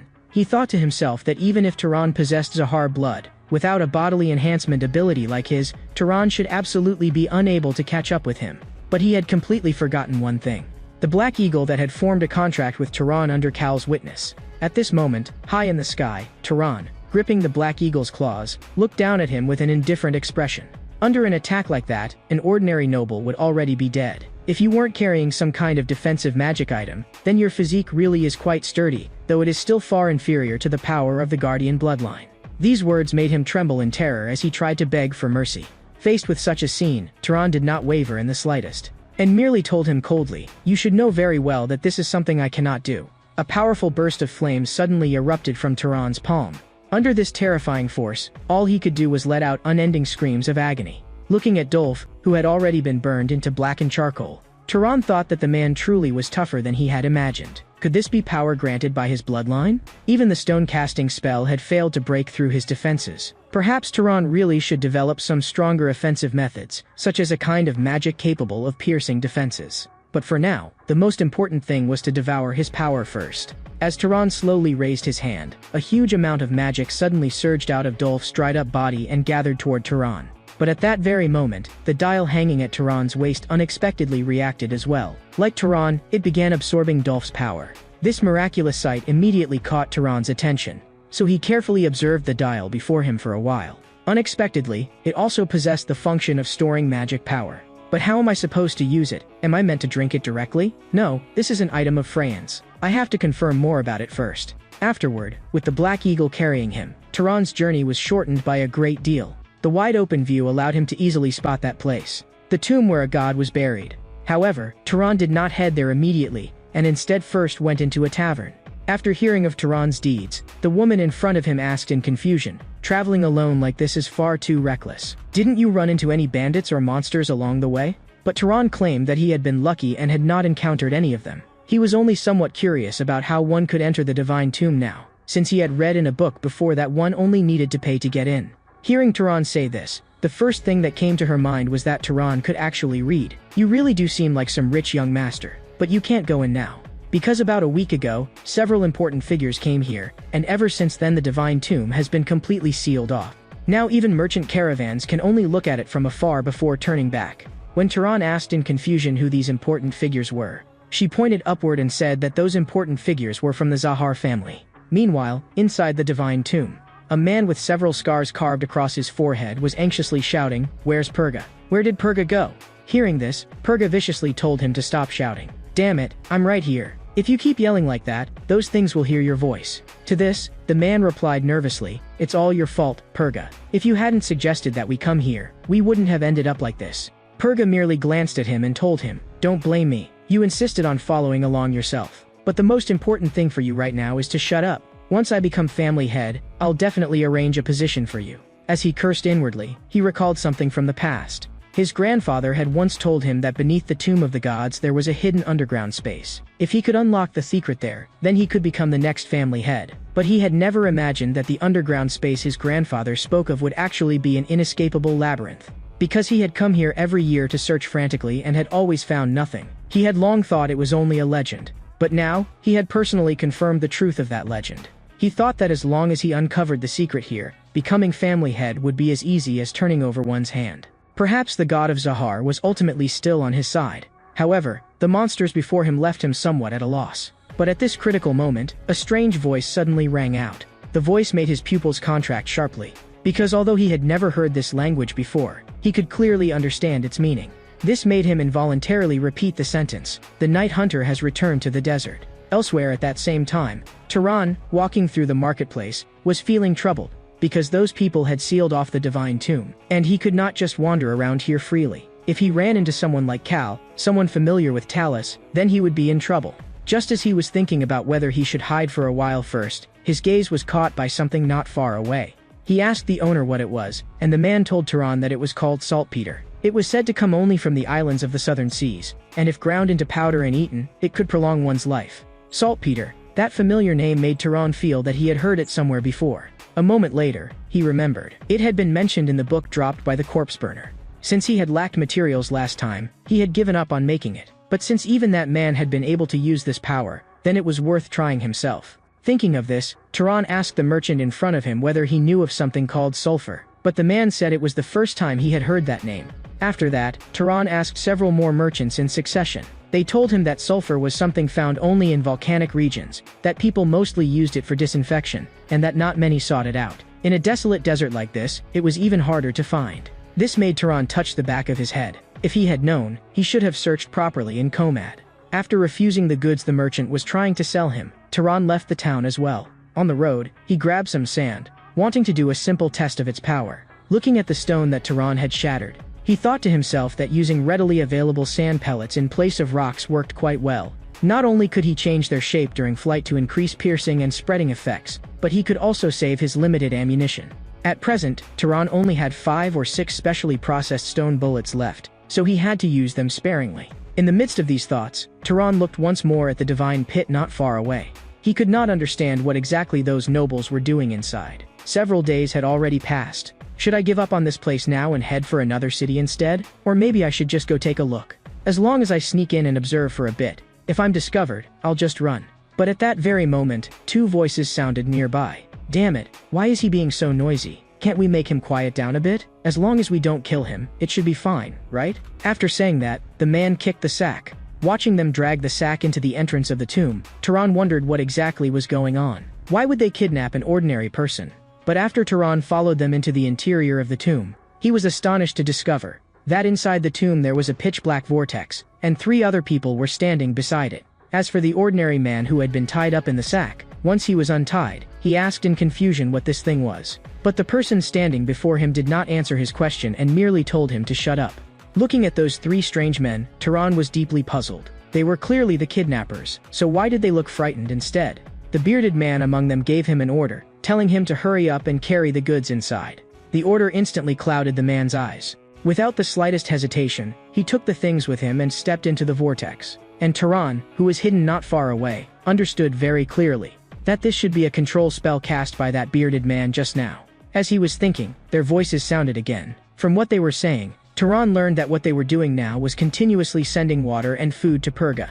And the Purga they spoke of was the current candidate to become the next head of the Zahar family. That also explained why they had occupied this place and sealed it off for several consecutive days. Thinking of this, Turan began to consider the matter. Though somewhat risky, this was undoubtedly an excellent opportunity. If he saved that man and made him owe him a favor, then he should be able to naturally infiltrate the Zahar family. However, that reason was not actually important. He had to go in, because what he was looking for was inside. So Turan jumped into the black vortex without hesitation.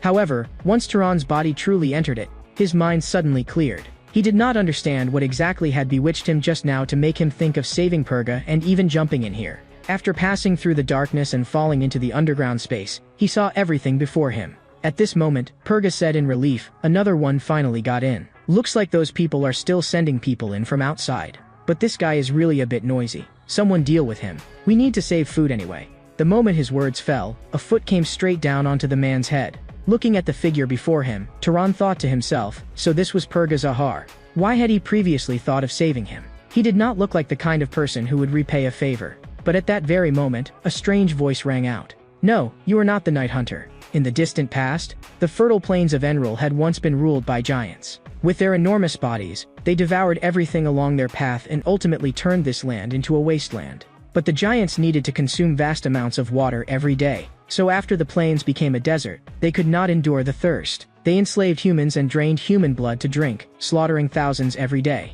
But on one moonless night, beneath a sky of absolute darkness, the Night Hunter of the Franz gods descended. He used his fists as a bow and his palms as arrows, slaughtered all the giants, saved humanity from the brink of extinction, and took the 3 most beautiful maidens as his wives. These 3 wives also bore him 3 children, who inherited his extraordinary power. The 3 sons were the eldest, who possessed the power of concealment, the second, who could command the shadows, and the third, who could create deadly poison. Afterward, the Night Hunter died. But his sons waged war in order to seize control of the desert. Among them, the eldest son, because he could hide his form and was unwilling to take part in battle against his own brothers, turned and left. So the remaining 2 set off a brutal war. They plunged the desert into turmoil and filled countless people with despair. But in the end, the eldest son returned. He defeated his 2 younger brothers and seized dominion over the desert. And he was the first ancestor of the Zahar family.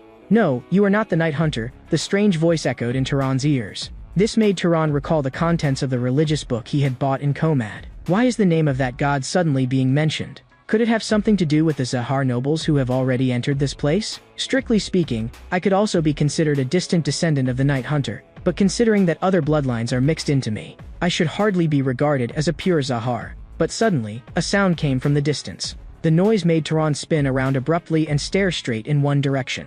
There was something there. Under the magic detection enhanced by the holy relic, a bizarre figure stood out in the darkness ahead. It stood there motionless, giving the impression that inside its huge shell there was nothing at all, while flames flowed like liquid and animated that body. Then Turan carefully moved closer to it. Once the distance closed, the life form hidden in the darkness revealed itself before Turan's eyes. It was a malformed naked monster, with countless veins bulging across its powerful muscles. That appearance alone was enough to make one deeply uncomfortable. It suddenly turned its head. Damn it, did it notice me? Almost in the very next instant, 2 monsters just like it appeared beside it and lunged viciously at Turan. As he dodged its claws, Turan marveled at how fast it was. Then he brought both palms together. A powerful surge of flame burst forth from his hands. The intense burning sensation disturbed these monsters that had long dwelt in darkness. Taking advantage of that opening, Turan quickly retreated backward. He wondered how exactly they had detected him, to the point that even the stealth of the Zahar bloodline could be seen through. Fortunately, however, their detection range seemed extremely limited. Turan took a pebble from his pocket. Swinging the whip and using inertia, he made the stone spin at high speed. The stone he launched flew out along a streamlined trajectory. It directly pierced through the head of the monster from before. But its death did not attract the slightest attention from its own kind. This made Tehran think that these things really were cold-blooded. Even when one of their own died, they showed no reaction at all. After they left, Tehran approached the corpse once again. The instant he lightly raised his hand, Tehran noticed that the fluctuation of magic in the corpse was actually extremely weak. Even after killing it, Tehran could extract almost no magic from it. And that precisely meant that it might be a magical creature. Logically speaking, with such a robust body, it should have contained more magic. But now, even the holy relic showed no reaction at all. So what exactly was its true identity? The strange voice rang out again, "You are not the Night Hunter." Tehran gave no response at all, only finding it unbearably dull, because the voice seemed capable of repeating only a few lines. But suddenly, Tehran sensed some movement. At once, he retreated several steps backward. Then the source of that movement appeared. It was Purga's group. Seeing the situation before him, he raised a hand to signal everyone to stop. After observing carefully for a moment, a doubtful voice arose from the group. "What's going on? Have they been here before? Who knows? Their sense of direction has probably already gone to hell." However, despite their doubts, Purga firmly believed there was a rat here. These wounds are fresh. He can't have run far. With that, he ordered Galson to set traps nearby. When his companions asked whether they should first catch that rat, he said, "No need. He's probably just some little knight who survived by luck.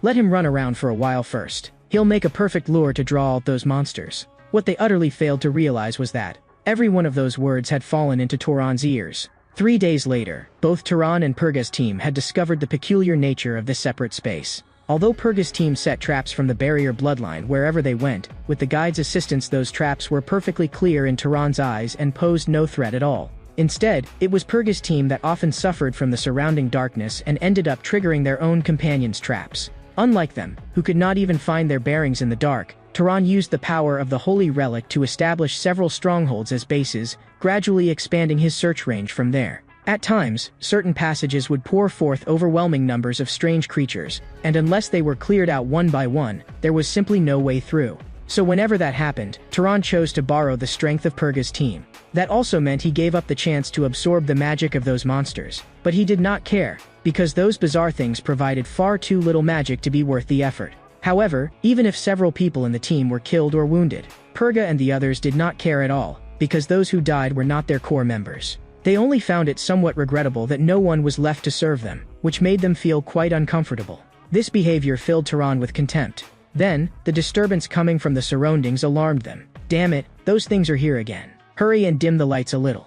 Looking at these perfect baits, Tehran thought to himself that they could keep struggling here if they liked. He was going to probe deeper. Before long, Tehran arrived before a strange stone gate. This sight shocked Tehran greatly, because the stone gate was simply enormous, looking as though it had been forged for giants. So was this place truly the exit? However, before Tehran could think further, a strange eye opened in the center of the stone gate. As the pupil examined him, the eerie voice sounded as well. "Hunter, pursuer, conditions not met." After speaking, its gaze shifted slightly downward. It looked at the holy relic hanging at Tehran's waist. "Wave Collar, Imitator. Enter." These two titles left Tehran deeply puzzled. Could these be the names of the bloodlines already awakened within him? But if it was a combination of two bloodlines, that would mean they were bloodlines of great families. The gate's voice asked Tehran again whether he wished to enter. Only then did Tehran realize that what it was judging was not bloodline, but power, which was why it evaluated both his bloodline and the powers he possessed together. Thinking of this, he reached toward the holy relic,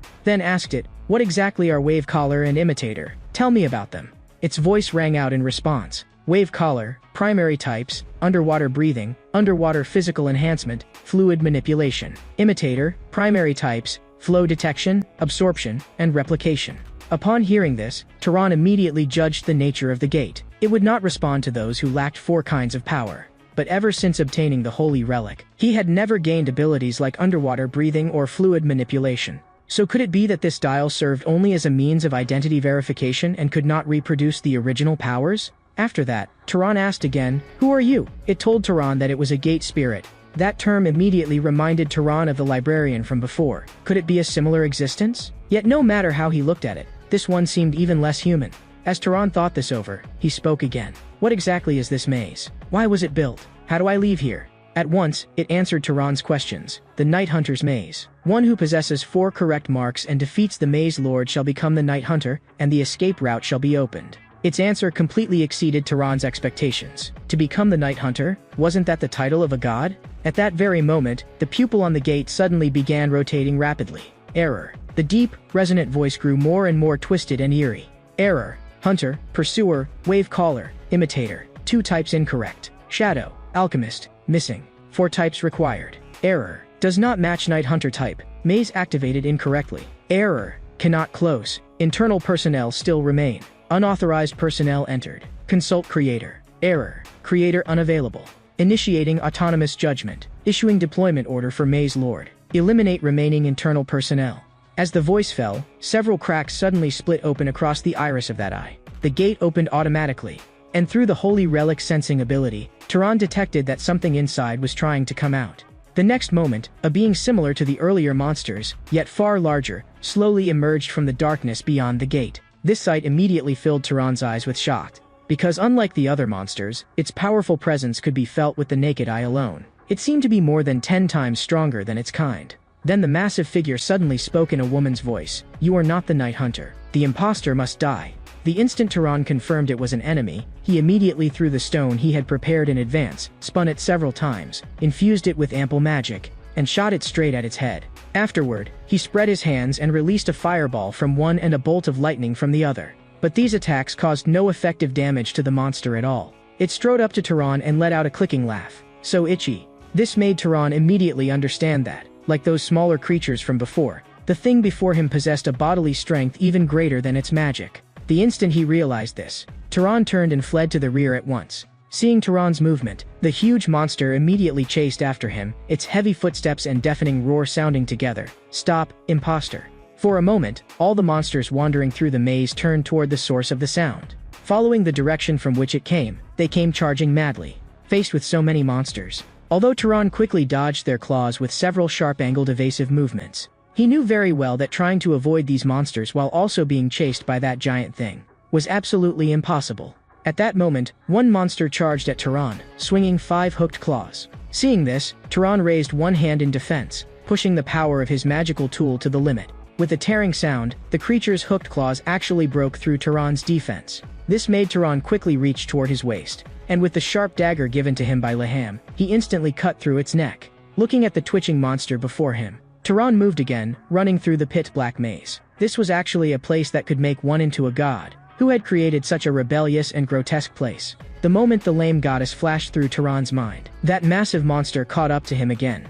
Empowered by its overwhelming muscles, it suddenly leaped above Tehran's head. That terrifying attack slammed hard into the compacted ground, grazing close against Tehran's body. Seeing this, Tehran slipped between the creature's legs. Using magic to rebound his body away, he got back on his feet and continued running.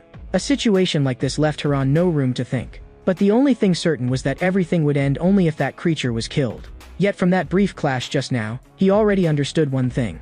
Alone, he had absolutely no chance of victory. So Tehran's strategy was to fight side by side with that brother who shared the same bloodline.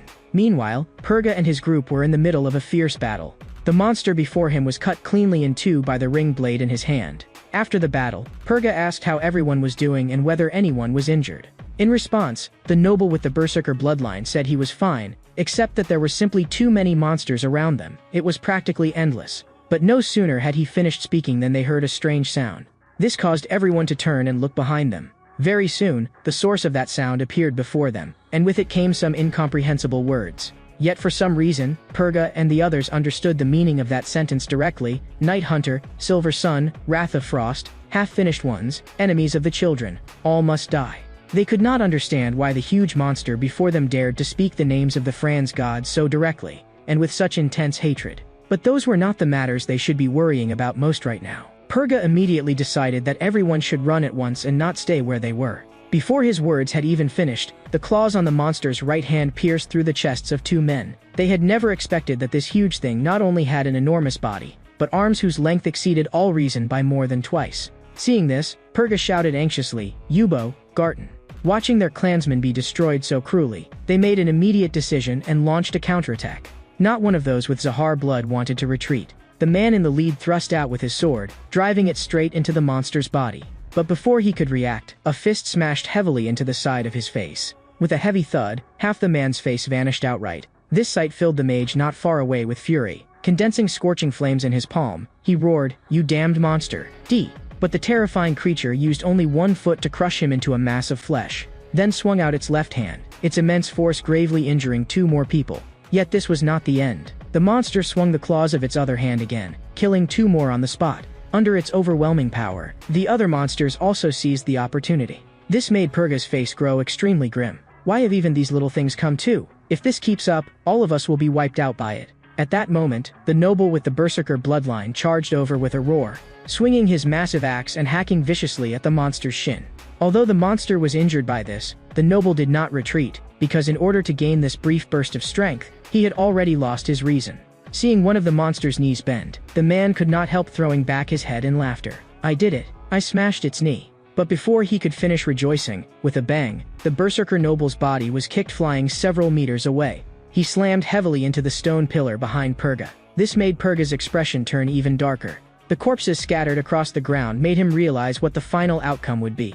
It was all because of the monster before him. Everything he had built up until now was ruined. So he placed all the blame on the monster and threw the ring blade in his hand with all his strength. But this attack achieved nothing. Seeing this, Purga suddenly caught the ring blade again, then twisted his body and rushed straight along the monster's fist toward its arm. Empowered by immense force, the ring blade carved wound after wound into the monster's arm. Seizing this chance, Purga's body also reached above the monster's head. The instant he raised the ring blade high, he poured all the magic in his body into the weapon.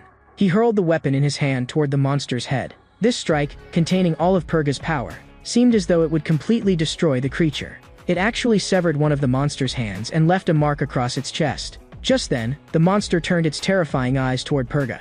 Before Purga could recover himself, its remaining hand, a full 2 meters long, pierced through Purga's chest. This left Purga unable to understand what exactly this ghostly thing before him was, and why it was so monstrously powerful. But at that moment, the monster suddenly shouted, "Come out, false night hunter." This made Purga think, what exactly is this monster looking at? Is killing everyone still not enough for it? No, it seems to be talking to someone. In truth, after luring this monster here, Turan had been secretly doing his utmost to help them the whole time. Using invisibility magic, he mixed his attacks into the other spells, and with the situation already chaotic, they had never noticed Turan's existence. But now that the monster had killed everyone, it naturally turned its target toward Turan.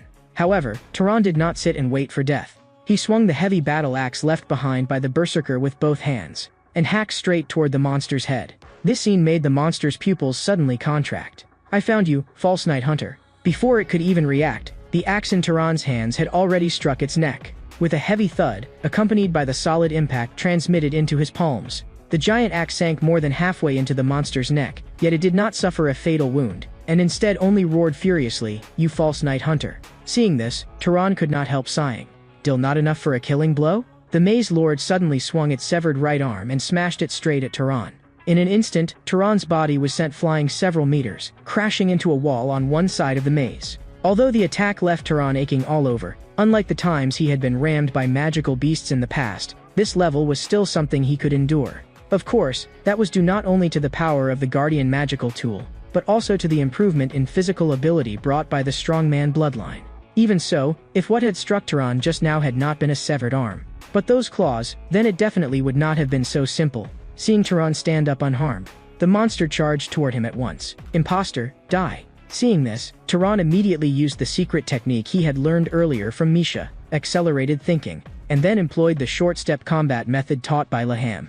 The terrifying claws swept past before Turan's eyes by the narrowest margin. But Turan felt not the slightest fear and swung the axe upward with all his might. With a wet crack, more than half of the maze lord's arm was smashed apart. It let out a cry like weeping. "Bad man, my children, all killed. Night hunter, liar." Perhaps it had gone completely mad, because the maze lord was now rambling disconnected words. And by now, faced with its attacks, Turan could dodge them with ease. It slammed headfirst into the ground, giving Turan an excellent angle for decapitation. With a sharp crack, the weapon in his hand landed another chop into that neck glistening with sticky fluid. Perhaps because the nerves below had been damaged, its body immediately went limp, yet its vitality was still tenacious. Turan swung the axe in his hand several more times, until the final blow, when all his strength was poured into the weapon. The instant the axe fell, its head separated from its body. At once, the magic that had been flowing through the monster's body stopped completely. Only then did Turan confirm that it was dead. After letting out a long breath, Turan threw away the heavy axe in his hand. Thanks to the help of the Holy Relic, he had temporarily gained that bloodline power from Dolph. Although he now fully understood how to use this Holy Relic, that understanding was limited only to the imitator. As for the Wavecaller, he still did not understand it. As his awareness focused inward, Tehran had already discovered that the power throughout his body was rapidly draining away. At this rate, he would probably lose all of it completely within half an hour. He walked toward the final survivor collapsed in the distance, Purga Zahar. At this moment, he was vomiting blood in great mouthfuls, staring blankly at the ceiling and muttering, "Save me." But Tehran could do nothing for his injuries. Because his lungs and the area around one side of his heart had both been pierced through, he was beyond saving.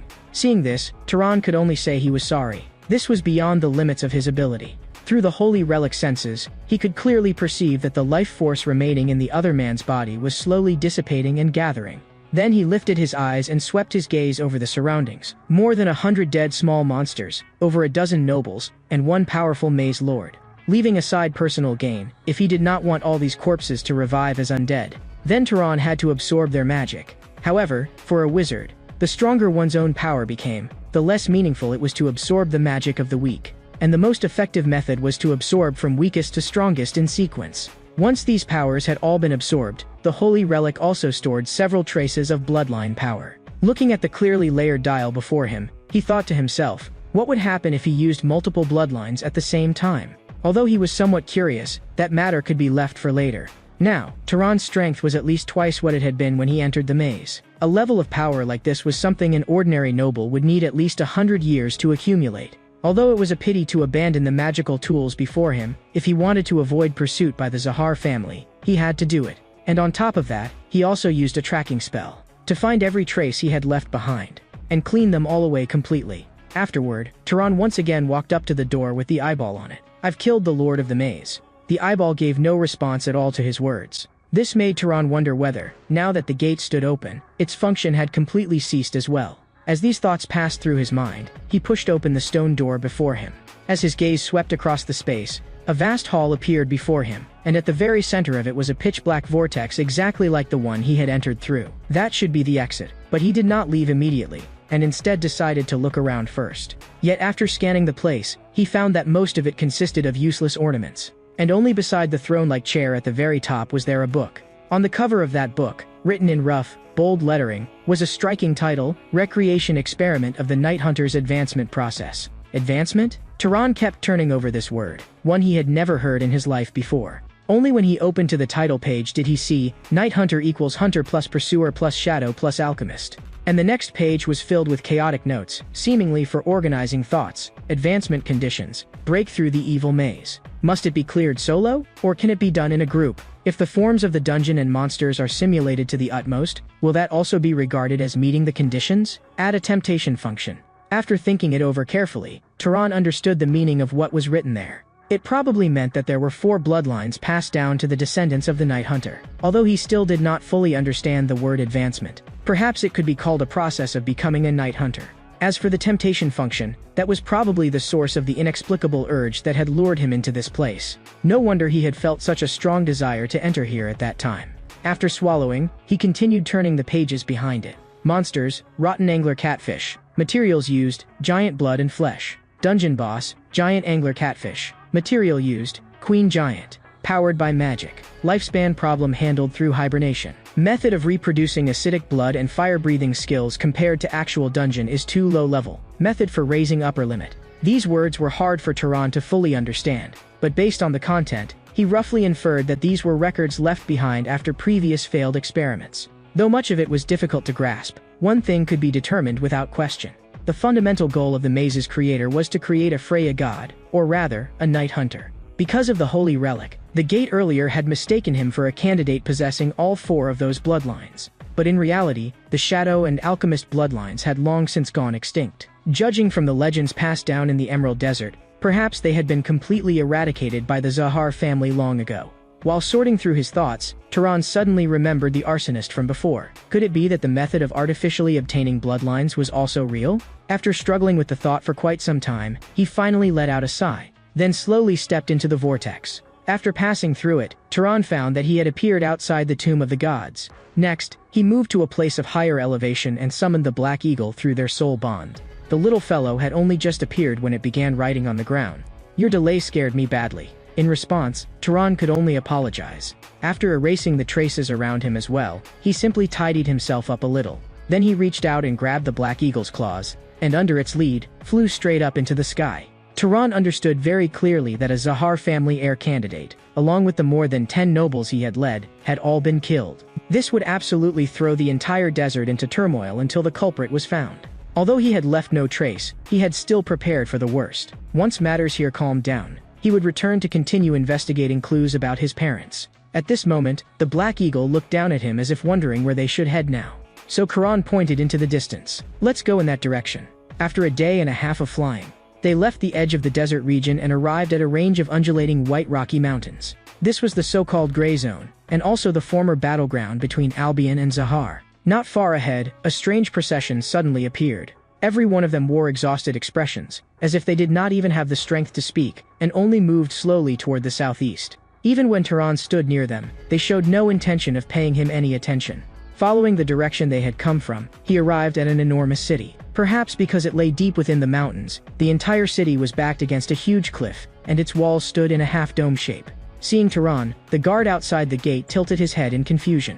A traveler? But what's with that bird, and those thin clothes? But in the next moment, he seemed to realize something, and his face suddenly turned pale. "Welcome, my lord. May I ask which great family you come from?" This made Turan think to himself that next time, if he wanted to disguise himself as a commoner the way he used to, he would have to buy a thick padded coat or drape himself in fur. After thinking it over, he answered their question. "I'm merely a traveler passing through. May I ask whether I could request lodging for one night from the lord here?" Yet after hearing his reply, the guard began stammering for some reason. "Kalamap no longer has a lord now.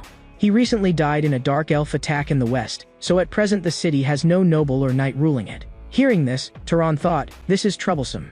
But at that moment, the man who had spoken to Turan earlier suddenly dropped to his knees. "Noble lord, I beg you, please become the ruler of the city." Turan refused this request without a second thought, because he did not want to be bound to a place like this. But after seeing the state this place was in, he also could not continue ignoring them. So he asked the man to first explain what exactly had happened here. Derek began explaining the current situation.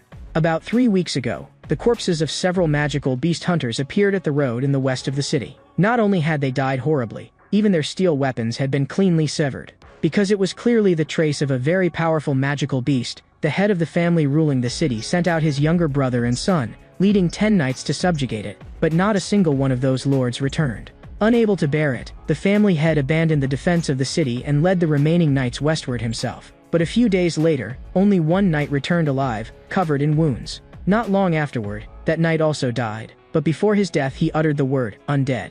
At this, Turan was immediately drawn by the name. But Derek continued his explanation. "A scholar told us that if something could command undead, then it must be dark elves. Once this rumor spread to the others, they chose to flee this place." Hearing this, Turan could not help asking, "Didn't you seek help from nearby cities?" But he said that they had sent messengers several times and had been refused every time. Those people said that in such a situation, they did not want to divide their forces. At this point, Karan suddenly understood. They were probably afraid of taking losses themselves. After learning the rough situation, he stood up. It seemed that dealing with matters here would be very difficult. His standing up made Derek immediately kneel again. "Please, you must become the master of the city. Weak sheep ultimately need a shepherd to protect them. Please show mercy." Comparing nobles to shepherds and commoners to sheep made Turan think of his mother.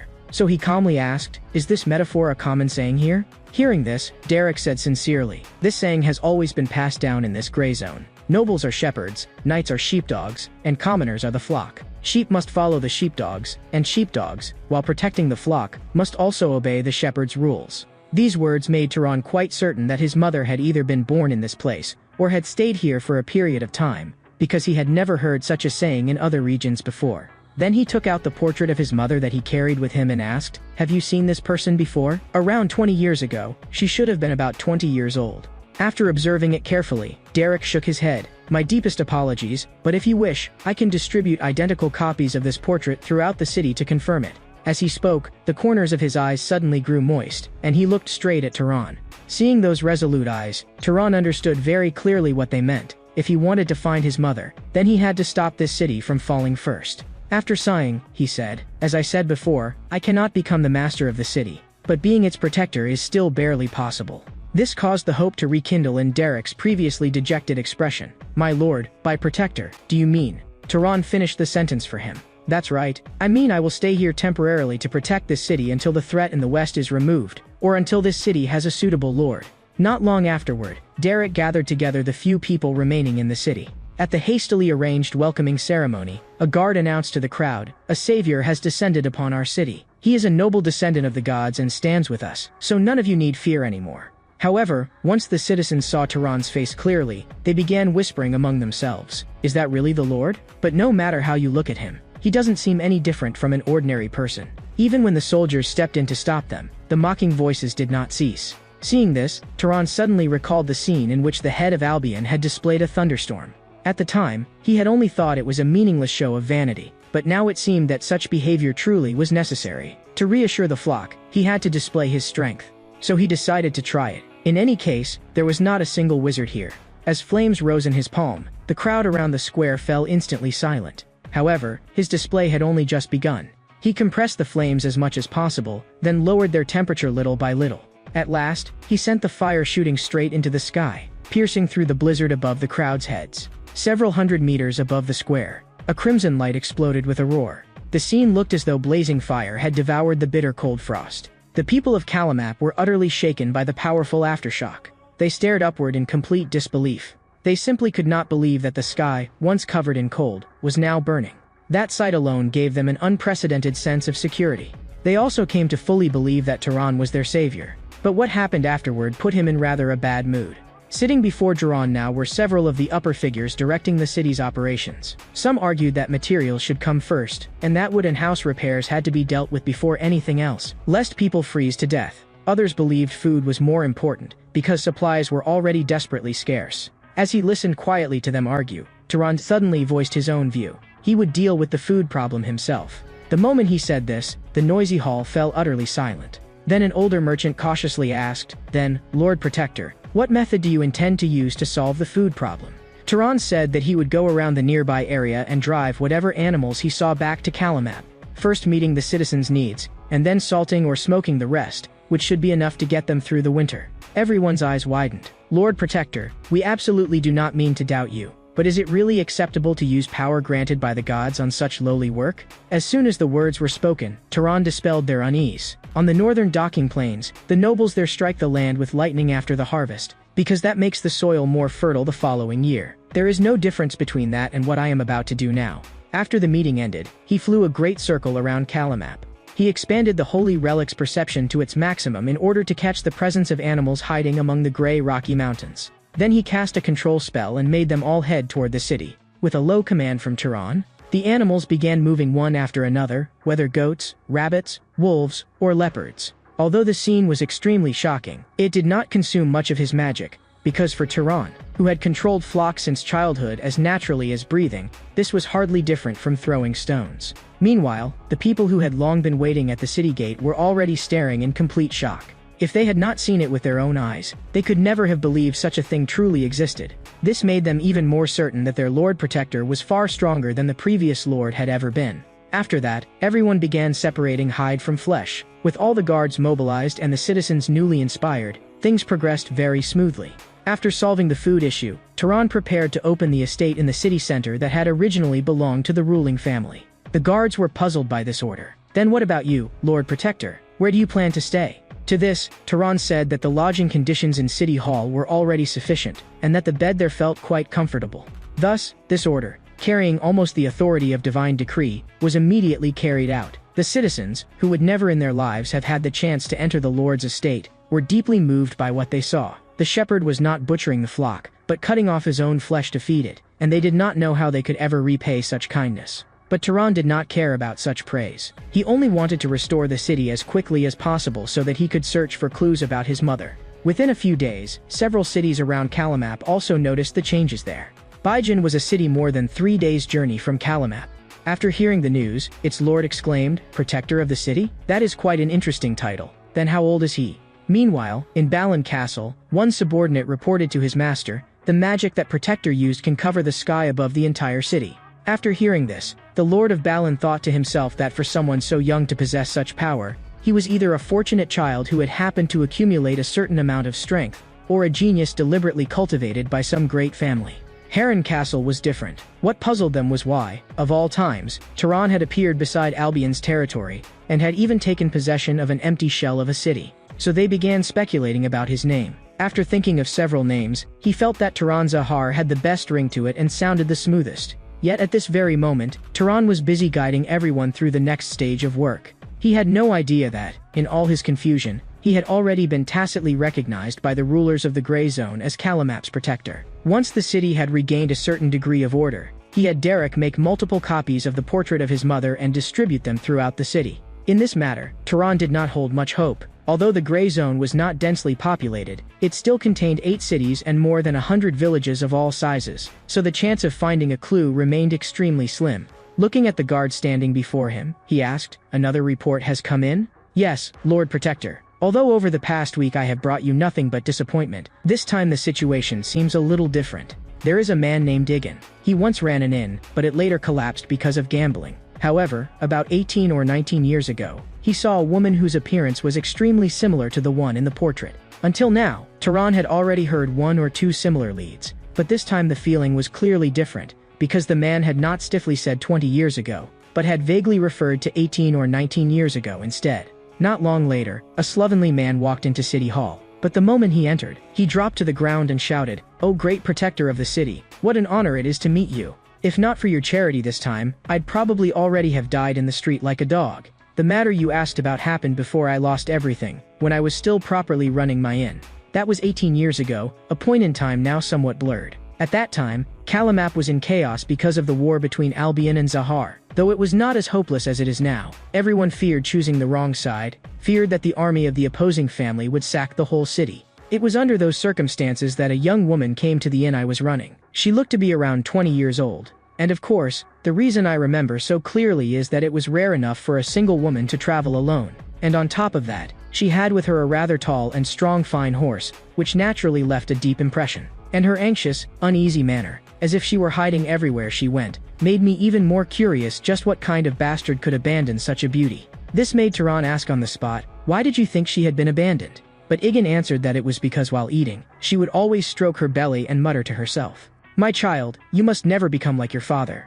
Cut to the bedroom, Tehran was back on the bed. Although it's still too early to draw a conclusion, the woman he saw must be my mother. Even so, Tehran still could not understand what that line, "You must never become like your father," really meant. As thoughts churned in his mind, the black eagle at his side suddenly asked Tehran if it hurt. Tehran told it that he was not in pain, his mind was just a little confused. Because it was now so linked with Quran, Tehran's feelings would also affect it indirectly. Tehran raised his hand and gently stroked its head, which made its gaze grow even sharper. After that, it began writing again. It told Tehran that it had already decided on its own name, Voyage. This shocked Tehran greatly. Seeing the look on Tehran's face, it explained, "Your head hurts because there is no Voyage, so I will be Voyage." Hearing that, Tehran reminded it, "You mean you want to replace my mother and become Voyage?" At that point, he could not help but sigh and tell it to be more careful when choosing a name. But it said that it had thought about it for a long time and had already made up its mind. Seeing how insistent it was, Tehran said to it, "If that's the case,